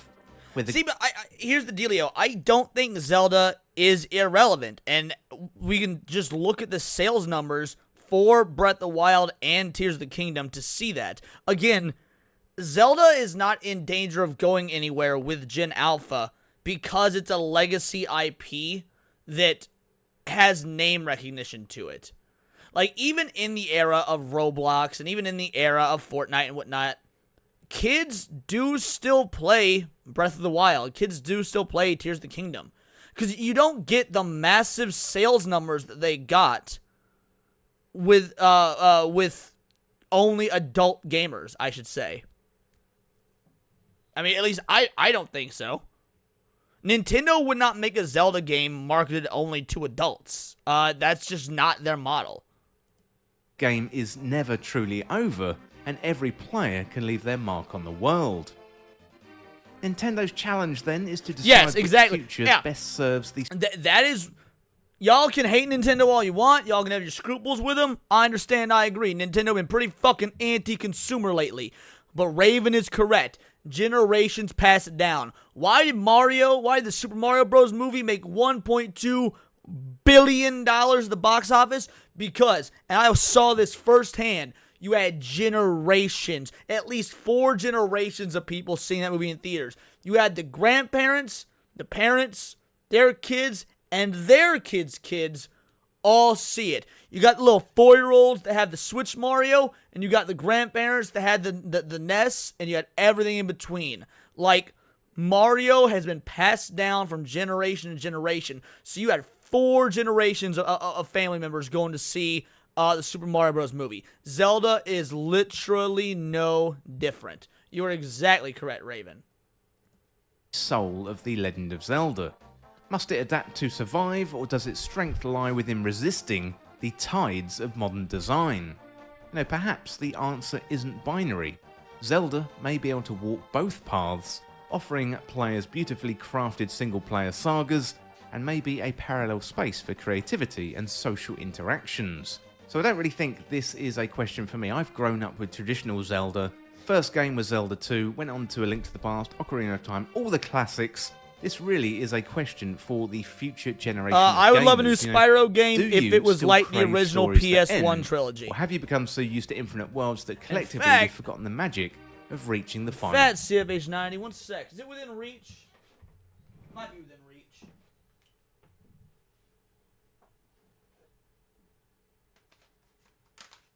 Hold on.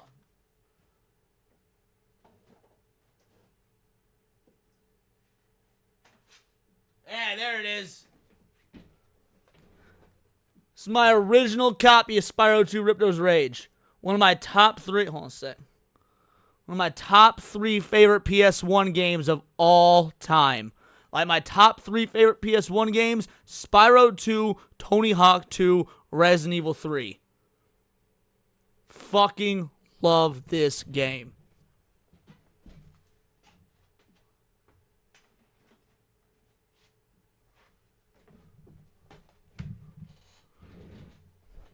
Yeah, I've got the remastered trilogy on Steam. I actually have it platinumed on Steam.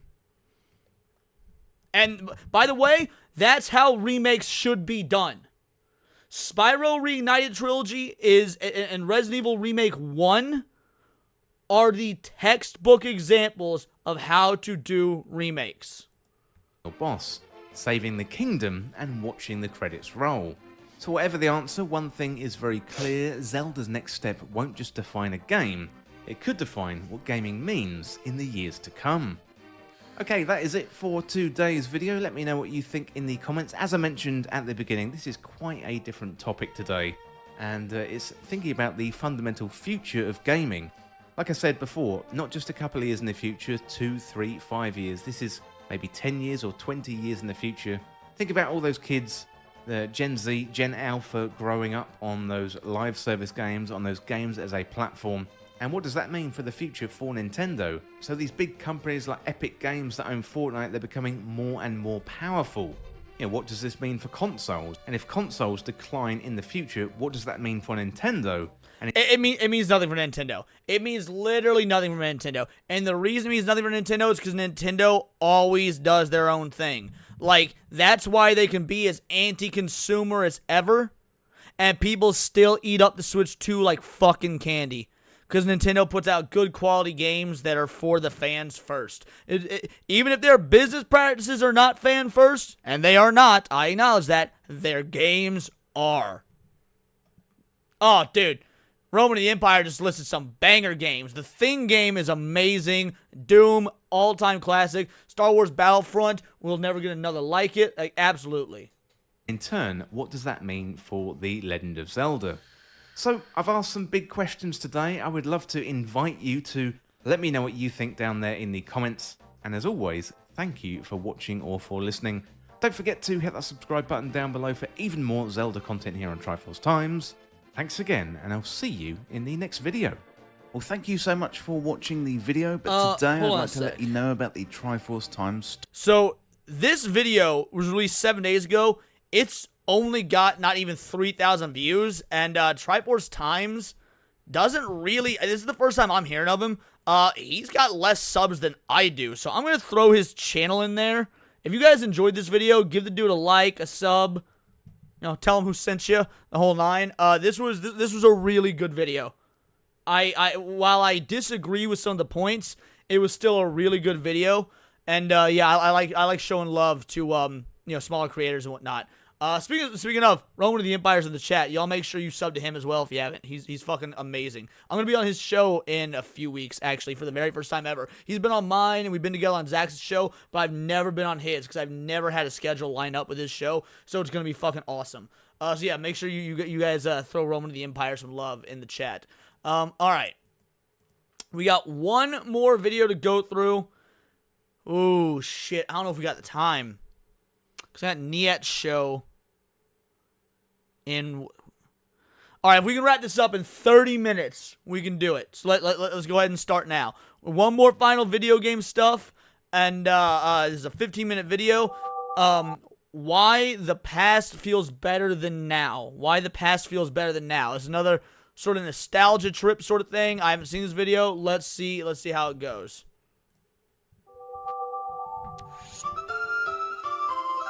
Oh, now that's a good Funny sound. how just a single That's a good sound can take you back. Games aren't just memories, they're time machines. The Wii Sports intro music, the PlayStation 2 startup sound, These the are all Xbox things of 360 beauty. boot up. Fuck this one. All of them pull me back to different points in my life. Each console feels like a time capsule of a different version of me. Thank you, Dax. The PlayStation 1 startup, that's Gran Turismo 2 with my dad, Oh, that's amazed Spyro. at how many cars they could That's squeeze Spyro. into just a CD. The Xbox 360 Is shit. college, staying up all night playing split-screen Black Ops with friends.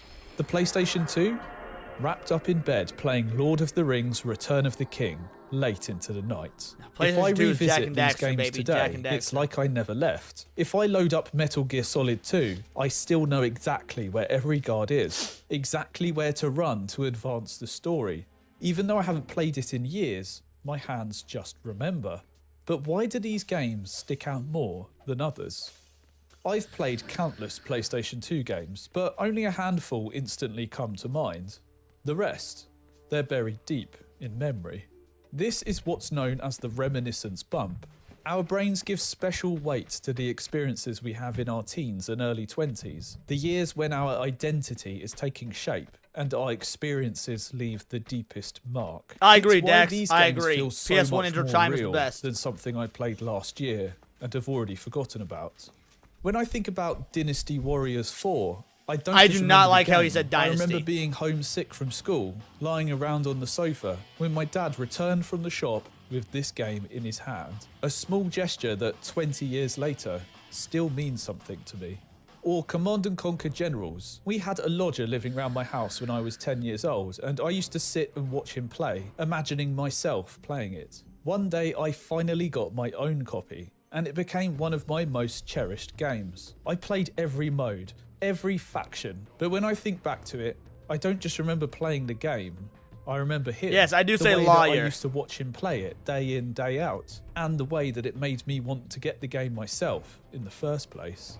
I guess it was sort of like watching a streamer play a game today, just in my own house. But there's something else about that memory. I love games like this, like Zoo Tycoon or Jurassic Park, Operation whatever. But I'm terrible at these kinds of games, guys. I'm fucking terrible at these sorts of games.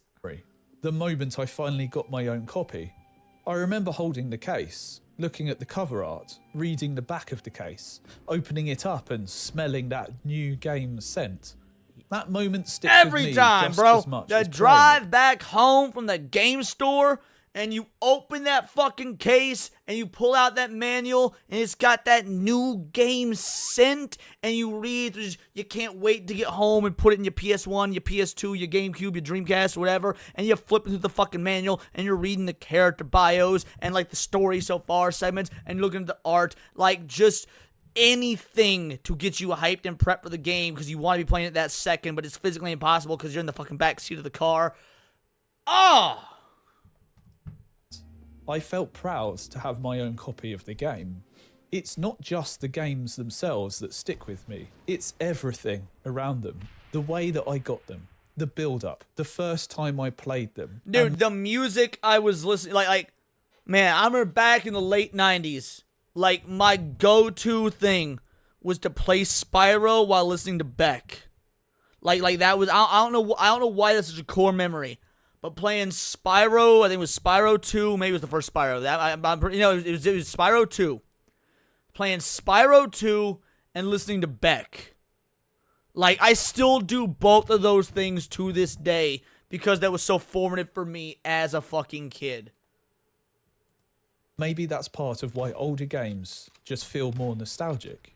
Nostalgia isn't just about what we played, it's about how we played them. And back then, True, getting a Saint new Hugo, game true. actually meant something.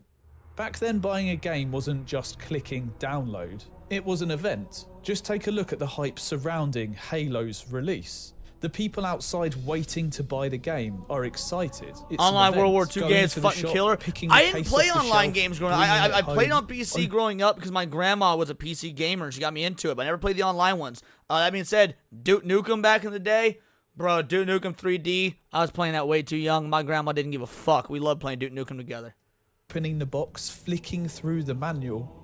The first and only midnight release that I ever attended was for Modern Warfare 3. Based, I remember Raven. rushing back to my friend's house so we could jump straight onto split-screen multiplayer. I used to love going to the local game shop and browsing all the potential games that I could play and picking the one that was coming home with me. The very first thing that I always did when I bought a new game was open it up and smell the box. There's a distinctive new game smell that hits me with nostalgia every time. That physicality made games feel special in a way that digital libraries never will. Those Ultimate moments Doom. have gone, Nice. replaced with a simple download button. The excitement still surrounds new releases, but I think it feels more fleeting. But having I would agree with this instant completely. access to Yeah. your past, does that actually make It feels fleeting because we're in an era being spoiled for choice. Like back in the day, you know, you were if you were young, you're reliant on your parents giving you allowance or them being nice enough to get you a game or whatnot. And so you didn't get, or at least I didn't get, all the new games. You know, I got maybe 2 or 3 games a year or something like that. Unless my dad unless it was also shit my dad wanted, because then, you know, if he, like, my dad didn't give a fuck about Kingdom Hearts. He got me Kingdom Hearts as a gift. He didn't give a fuck about Kingdom Hearts. But my dad would buy games all the time because, you know, he was a gamer. But, like, the point is, the reason it's fleeting now is because, A, we're spoiled for choice. There's so many games. But there were so many games back then as well. We just didn't get them and whatnot. Or at least, again, I didn't. So, and yeah, there's no new game sent. When you download shit on Steam, there's no new game sent. nostalgia stronger, or does it dull the feeling?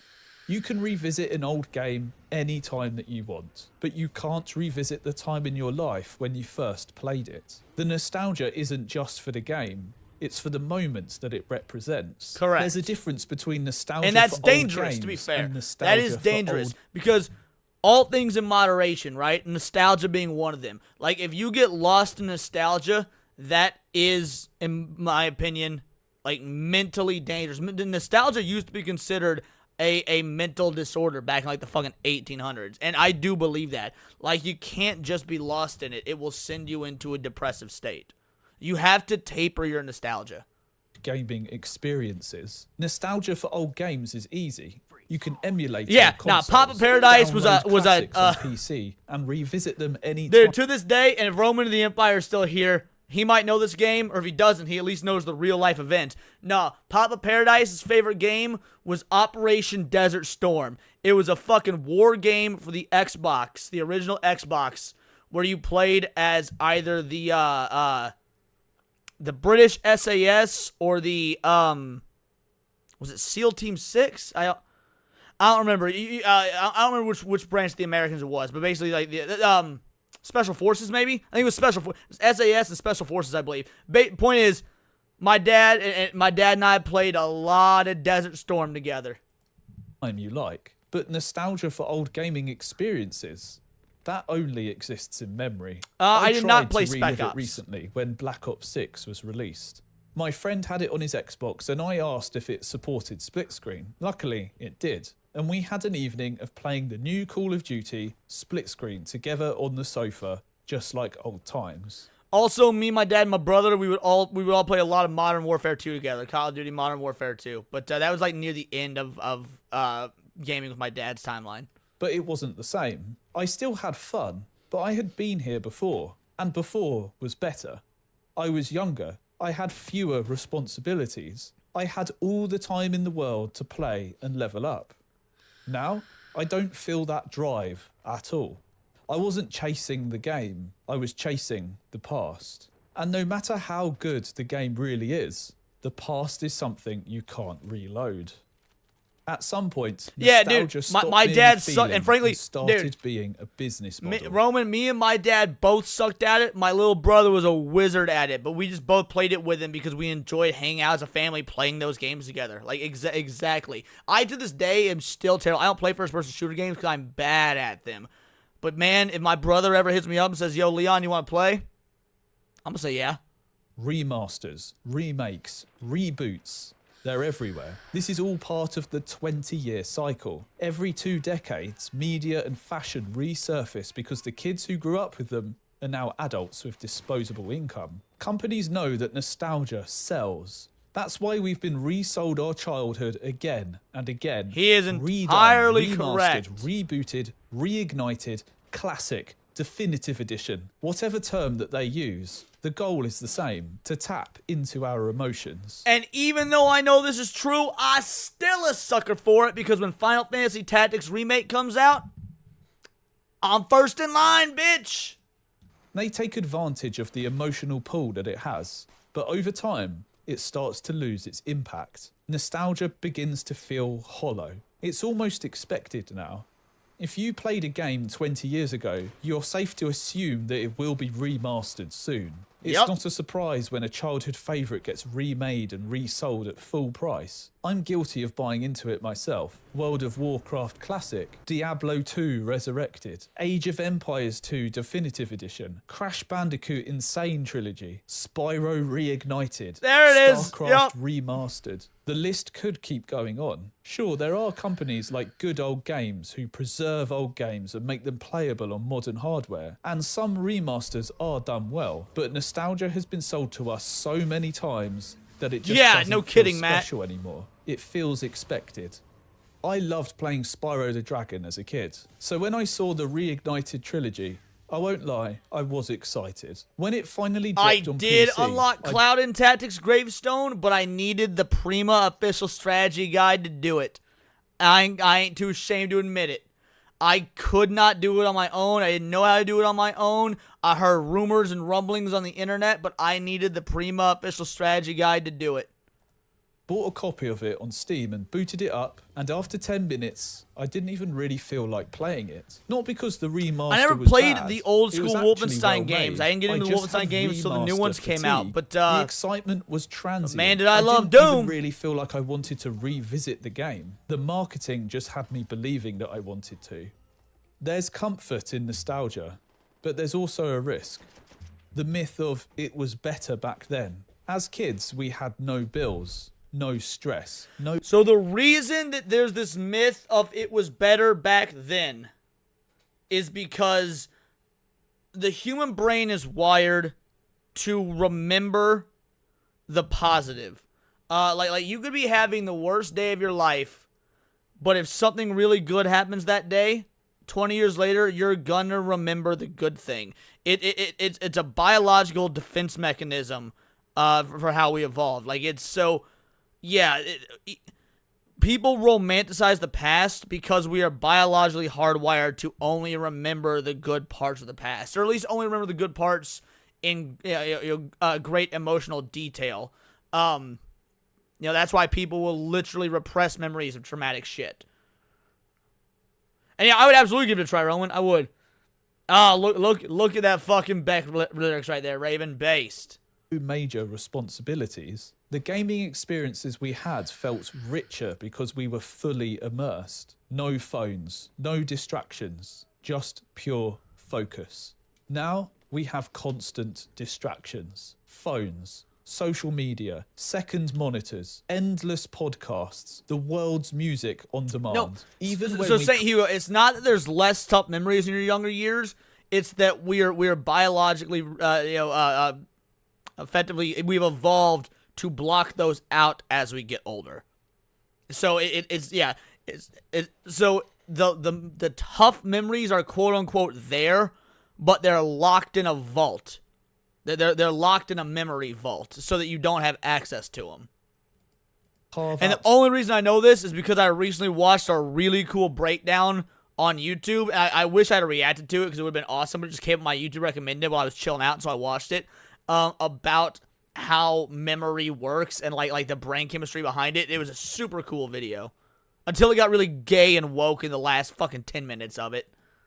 Time to play an old favourite. We're not really Marvel vs. engaged in Capcom it. 2 is I've my been guilty shit. of That this for still to this years, day before might I be my even favorite had fighting a game of all second time. Monitor. I'd play a YouTube video on my iPad whilst gaming on my PC. Neither really got my full attention. The game became visual noise, just something for me to look at while I listened to whatever I was into at that time. But nostalgia I played that shit on the isn't just a Dreamcast, distraction. Rock and Hound It Dog, can my also favorite be system an of all escape time. from reality. Sega Dreamcast. During lockdown, I played Call of Duty Warzone and World of Warcraft Classic intensely. These games weren't just entertainment for me. They were a way to avoid thinking about the real world. We had no idea what was going on.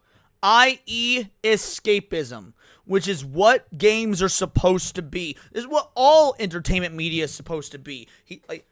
He says, you know, the lockdown, right? The lockdown. And now, lockdown was fucking stupid and throwing a bitch fit about him and whatnot. Like, you know, that time has passed. But it's a good avenue to talk about what entertainment medium, what these are for.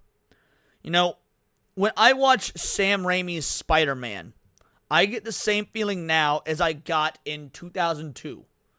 I'm entertained by seeing my favorite superhero. It is pure entertainment. Now, could I do a deep dive analytical analysis about the meanings and the themes and the characters? Yeah, I could. But I don't give a fuck about that. I'm just happy and entertained, and it's in this avenue of escape from the real world. That's what this shit should be. Comic books, video games, music, movies, anime, all of that. It is escapism. That's what it should be used for. And it should be created in a way that lasts. The artistic endeavors and the creativity come first and foremost before anything and everything else. So yeah, man, when the video games I played during lockdown, some of them might not have been especially good games. We were talking about Battlefront earlier. I was playing the Battlefront 2, the shitty new one on PS4. I was playing that during the lockdown. Now here we are in 2025. Even though I know that's not necessarily a good game, especially compared to the originals, I have good memories playing it because just staying up till 2 a.m., throwing back vodka while trying to fucking platinum Battlefront 2, which, by the way, would get increasingly harder the drunker I got, is a good memory. And it made me, you know, I was escaping the fact that I was trapped in this fucking apartment for, you know, God knows. Yeah, I live in the Midwest. For us, it was just like a couple months. But even so, y'all get what I'm saying. We were locked in our homes. What else were we supposed to do? Warzone was like a lifeline, a meeting place for me and my friends. Yeah, a space fuck yeah, where we Neon, could still appreciate you, laugh, homie. strategize, and feel Agreed, connected. Cryptic, agreed. WoW Classic offered me something even deeper, a sense of progress.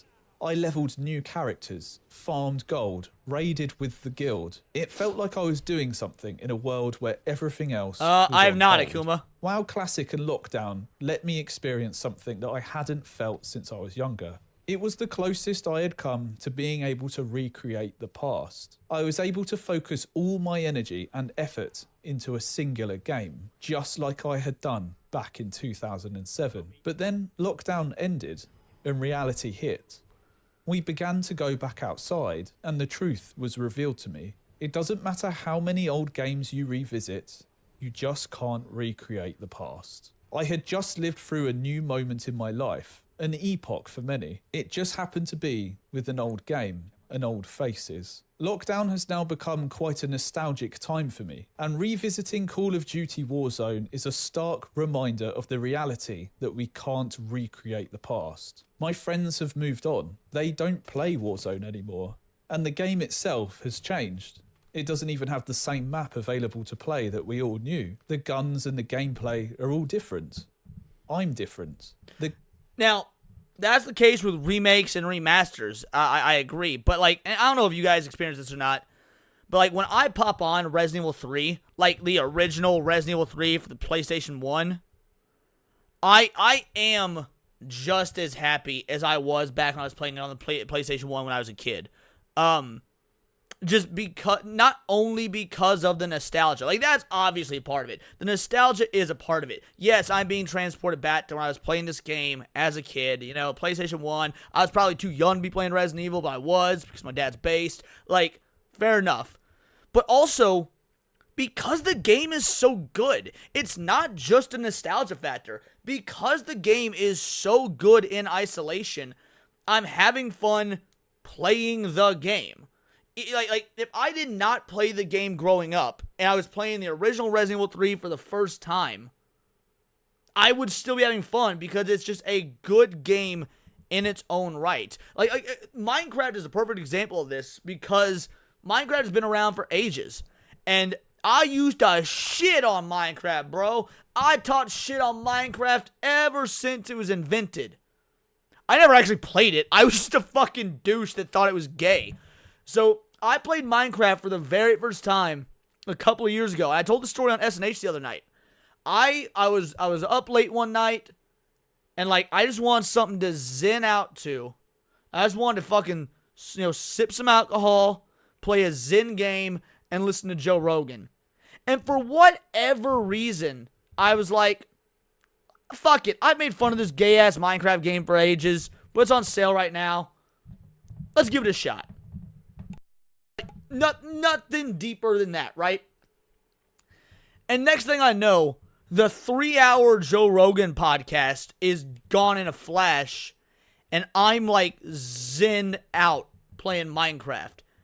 No nostalgia for it, because I'd never played it before. In fact, I'd shit-talked it for like 15 years or whatever. It's just a good game. Like it was. It's just a good game. Anyway. Game and I have both grown older and moved on. If I load up Warzone now, it just feels empty. Like the soul is no longer there, and I don't want to play it. StarCraft 2 is a game where I feel like the soul is still there. There is still a community surrounding that game, albeit a niche one. But revisiting this game doesn't bring the same feeling it used to. And that's another thing. I I have games I play at least once a year, and not just for nostalgia bait, because I just love the games. I play Resident Evil 4 at least once a year. I play Sonic Adventure at least once a year. Yeah, I totally get that, manga. Cryptic. Many nights, almost living at my friend's house, playing 3v3 ranked games as a team, sitting side by side. I love these times. Playing a team game that you're passionate about with your friends sitting right next to you. This was back in 2012. It's been over 13 years since then. What used to be a mecca of friendship and working together is now a stark reminder of my loneliness, highlighting to me just how real the effects of a dwindling friendship group is as you get older. Loading this game up now leaves me Alright, I'm gonna be real fucking gay for a minute here. But like, what he said right now was real. About the loneliness and the dwindling friendships and whatnot. And the reason I say this, is about to get gay, is because, and I've said this before, but I can never take it or you guys for granted. Because like, when I started doing YouTube 2.5 years ago, obviously I was still working full time, stuff like that. I went in with the mentality of, I am going to be doing this for a living someday. I want this to be my career. I want to be a content creator full time. Which meant, even though I'm working full time already, I need to treat YouTube like I'm already doing it full time. And so I immediately started doing YouTube with the full-time mentality. So that meant I had to pretty much cut all social obligations. Because not only was I working 10 hours just at my day job, but then I'm coming home, recording multiple videos, editing multiple videos, sending them to post. I'm new to YouTube, so I'm learning how SEO works. I'm learning how the algorithm works. And the grind was real. And nearly all of my IRL friends abandoned me. I had a couple that stuck around. Paul Byersmith, the IRL bestie, he stuck around. Cookies, obviously, best friend since 3rd grade, he stuck around. But that's about it. That's about the only two, right? And my best friend Aaron, who you saw me playing Smash Brothers with the other day, but he lives in a different state. I only see him a handful of times a year because we have to travel state to state to see each other. So, being able, and that loneliness fucking sucked at first. but slowly but surely building this community, building the vital idols, meeting the bigot army, Badgers, Bastards, all that, like building this up, it absolutely not only like fills a void, but eclipses and makes even more. Like not only does it overcome what I lost in terms of the friendships that I unfortunately no longer have, because, you know, they didn't like that I couldn't show up for Friday Night Magic or play Smash Bros at night together anymore, anything like that. You know, they were upset that I chose you know, be a professional YouTuber over our friendships or whatnot. So like that loneliness was a real thing. But unlike this dude, I don't fucking have that anymore.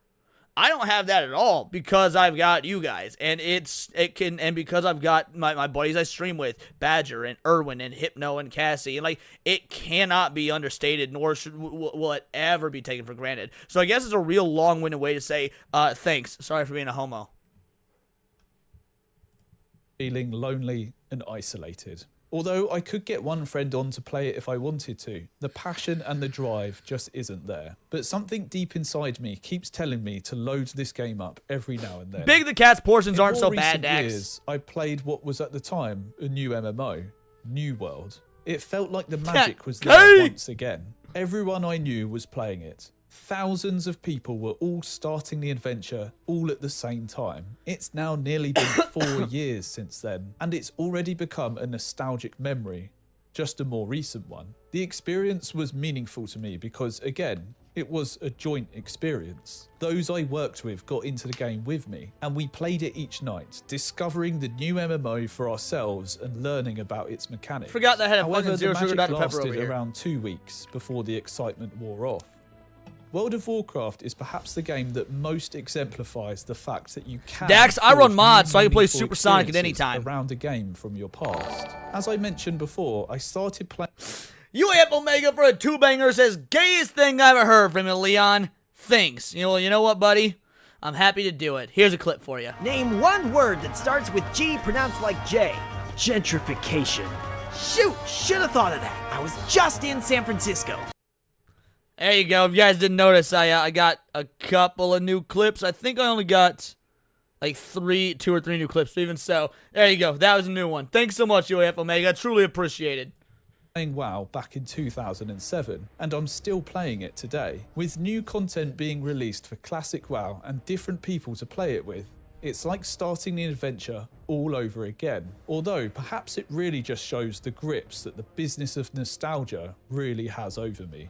Me and my fiance recently played through one of my childhood favourites, Marathon Durandal. This game is the predecessor to the critically acclaimed Halo. I still remember watching my dad play this game when I was very small, and I spent many nights using the map editor to mess around making my own I've maps. never heard of this. I This used to looks get demo awesome. discs from a Mac magazine that my dad would buy, and they would contain custom maps for Marathon, which were always fun to explore. But playing through this game with my fiance created new memories, as she was very against playing it with me at first, but after committing to playing it, we enjoyed playing through it together, and I enjoyed playing through the game once again, and having someone to play it with. I grew up mostly an only child until the age of 11 when my brother was born. I would often find myself playing games on my own. And feeling Nukem, very lonely. Doom, all This those. allowed Yeah, me exactly. to experience the game once again with someone. A game that I doubt many people even think about to this day, but has a special place in my ever-aging brain. Hexen was another goated Instead of one. chasing the past, use it as a guide as to what you want to create now. What you used to enjoy doesn't mean that this is the end. Make new traditions. Make time to try a new game with a friend. Experience something new while carrying a love for the old. Sometimes I stop and think about how the things that I am doing today will one day be a nostalgic memory. Blood Making 1 and these very 2. videos Those may one sound day be one of those familiar. memories. Every game that I feel nostalgic for is tied with something that has happened in my life at the time. For instance, when I think of the game Disco Elysium, now it just reminds me of my cat passing away. These days, I Has the keep most saying to speech I ever myself, heard. Dang, thanks, brother. one Glad day I Cassie will introduced feel me to nostalgic dude. for what I am Cassie doing a real one. right now. Cassie is So the I should OG. enjoy it. Right now, I Cannot pour most give of my her enough energy accolades. into Glad you're here, creating Neon. YouTube Thank you. videos for this channel. I have been focused on this for over a year now, and it has taken up a lot of my life over this time. I know with 100% certainty that when it's all said and done, I will be nostalgic for this time period right now. Whether it's because I've moved on to new endeavours, or my channel may have grown and it isn't the same as it is right now, the work that I'm doing will one day be a fond memory of the passions. Well, that you're I always followed. welcome here, Even if Rick, you because I don't understand realise that it, completely. What you are doing today is meaningful. You're a real one amongst the and you vital will look back at fucking this time idols. fondly. So don't forget to take a step back and appreciate where you are. Do you have a particular game that you were nostalgic for? Bingo, I'd love to bango, know what bongo. game- We wrapped that up right at the point where I need to roll on out and set up the raid. Here we go. Gonna drop this guy. How many subscribers does this guy have? Kneecap Jake.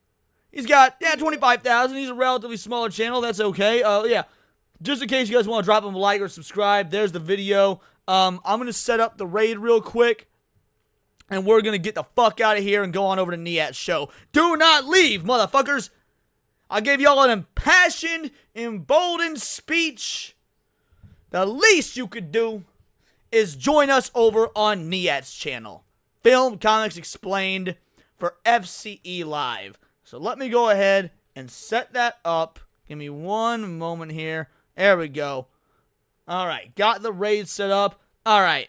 So once this stream ends, hop into Niat's chat. We go live in like 10 minutes, 15 tops. Say Vital Idol Raid. Again, thank you to you guys for making the Sunday special stream even happen. These streams only happen due to your generosity on Fridays. So again, never want to take it for granted. Thank you so much. Hopefully you enjoyed this as much as I did. Thank you to those of you that donated today. You never need to. You do. It means the world to me, especially considering how shitty the algorithm is. I kind of really rely on you guys, so I cannot say thank you enough. And I'll see y'all again tomorrow for the Countercast, the flagship panel show. So until next time, it's all here in the Nerdosphere, and this has been Words of Paradise.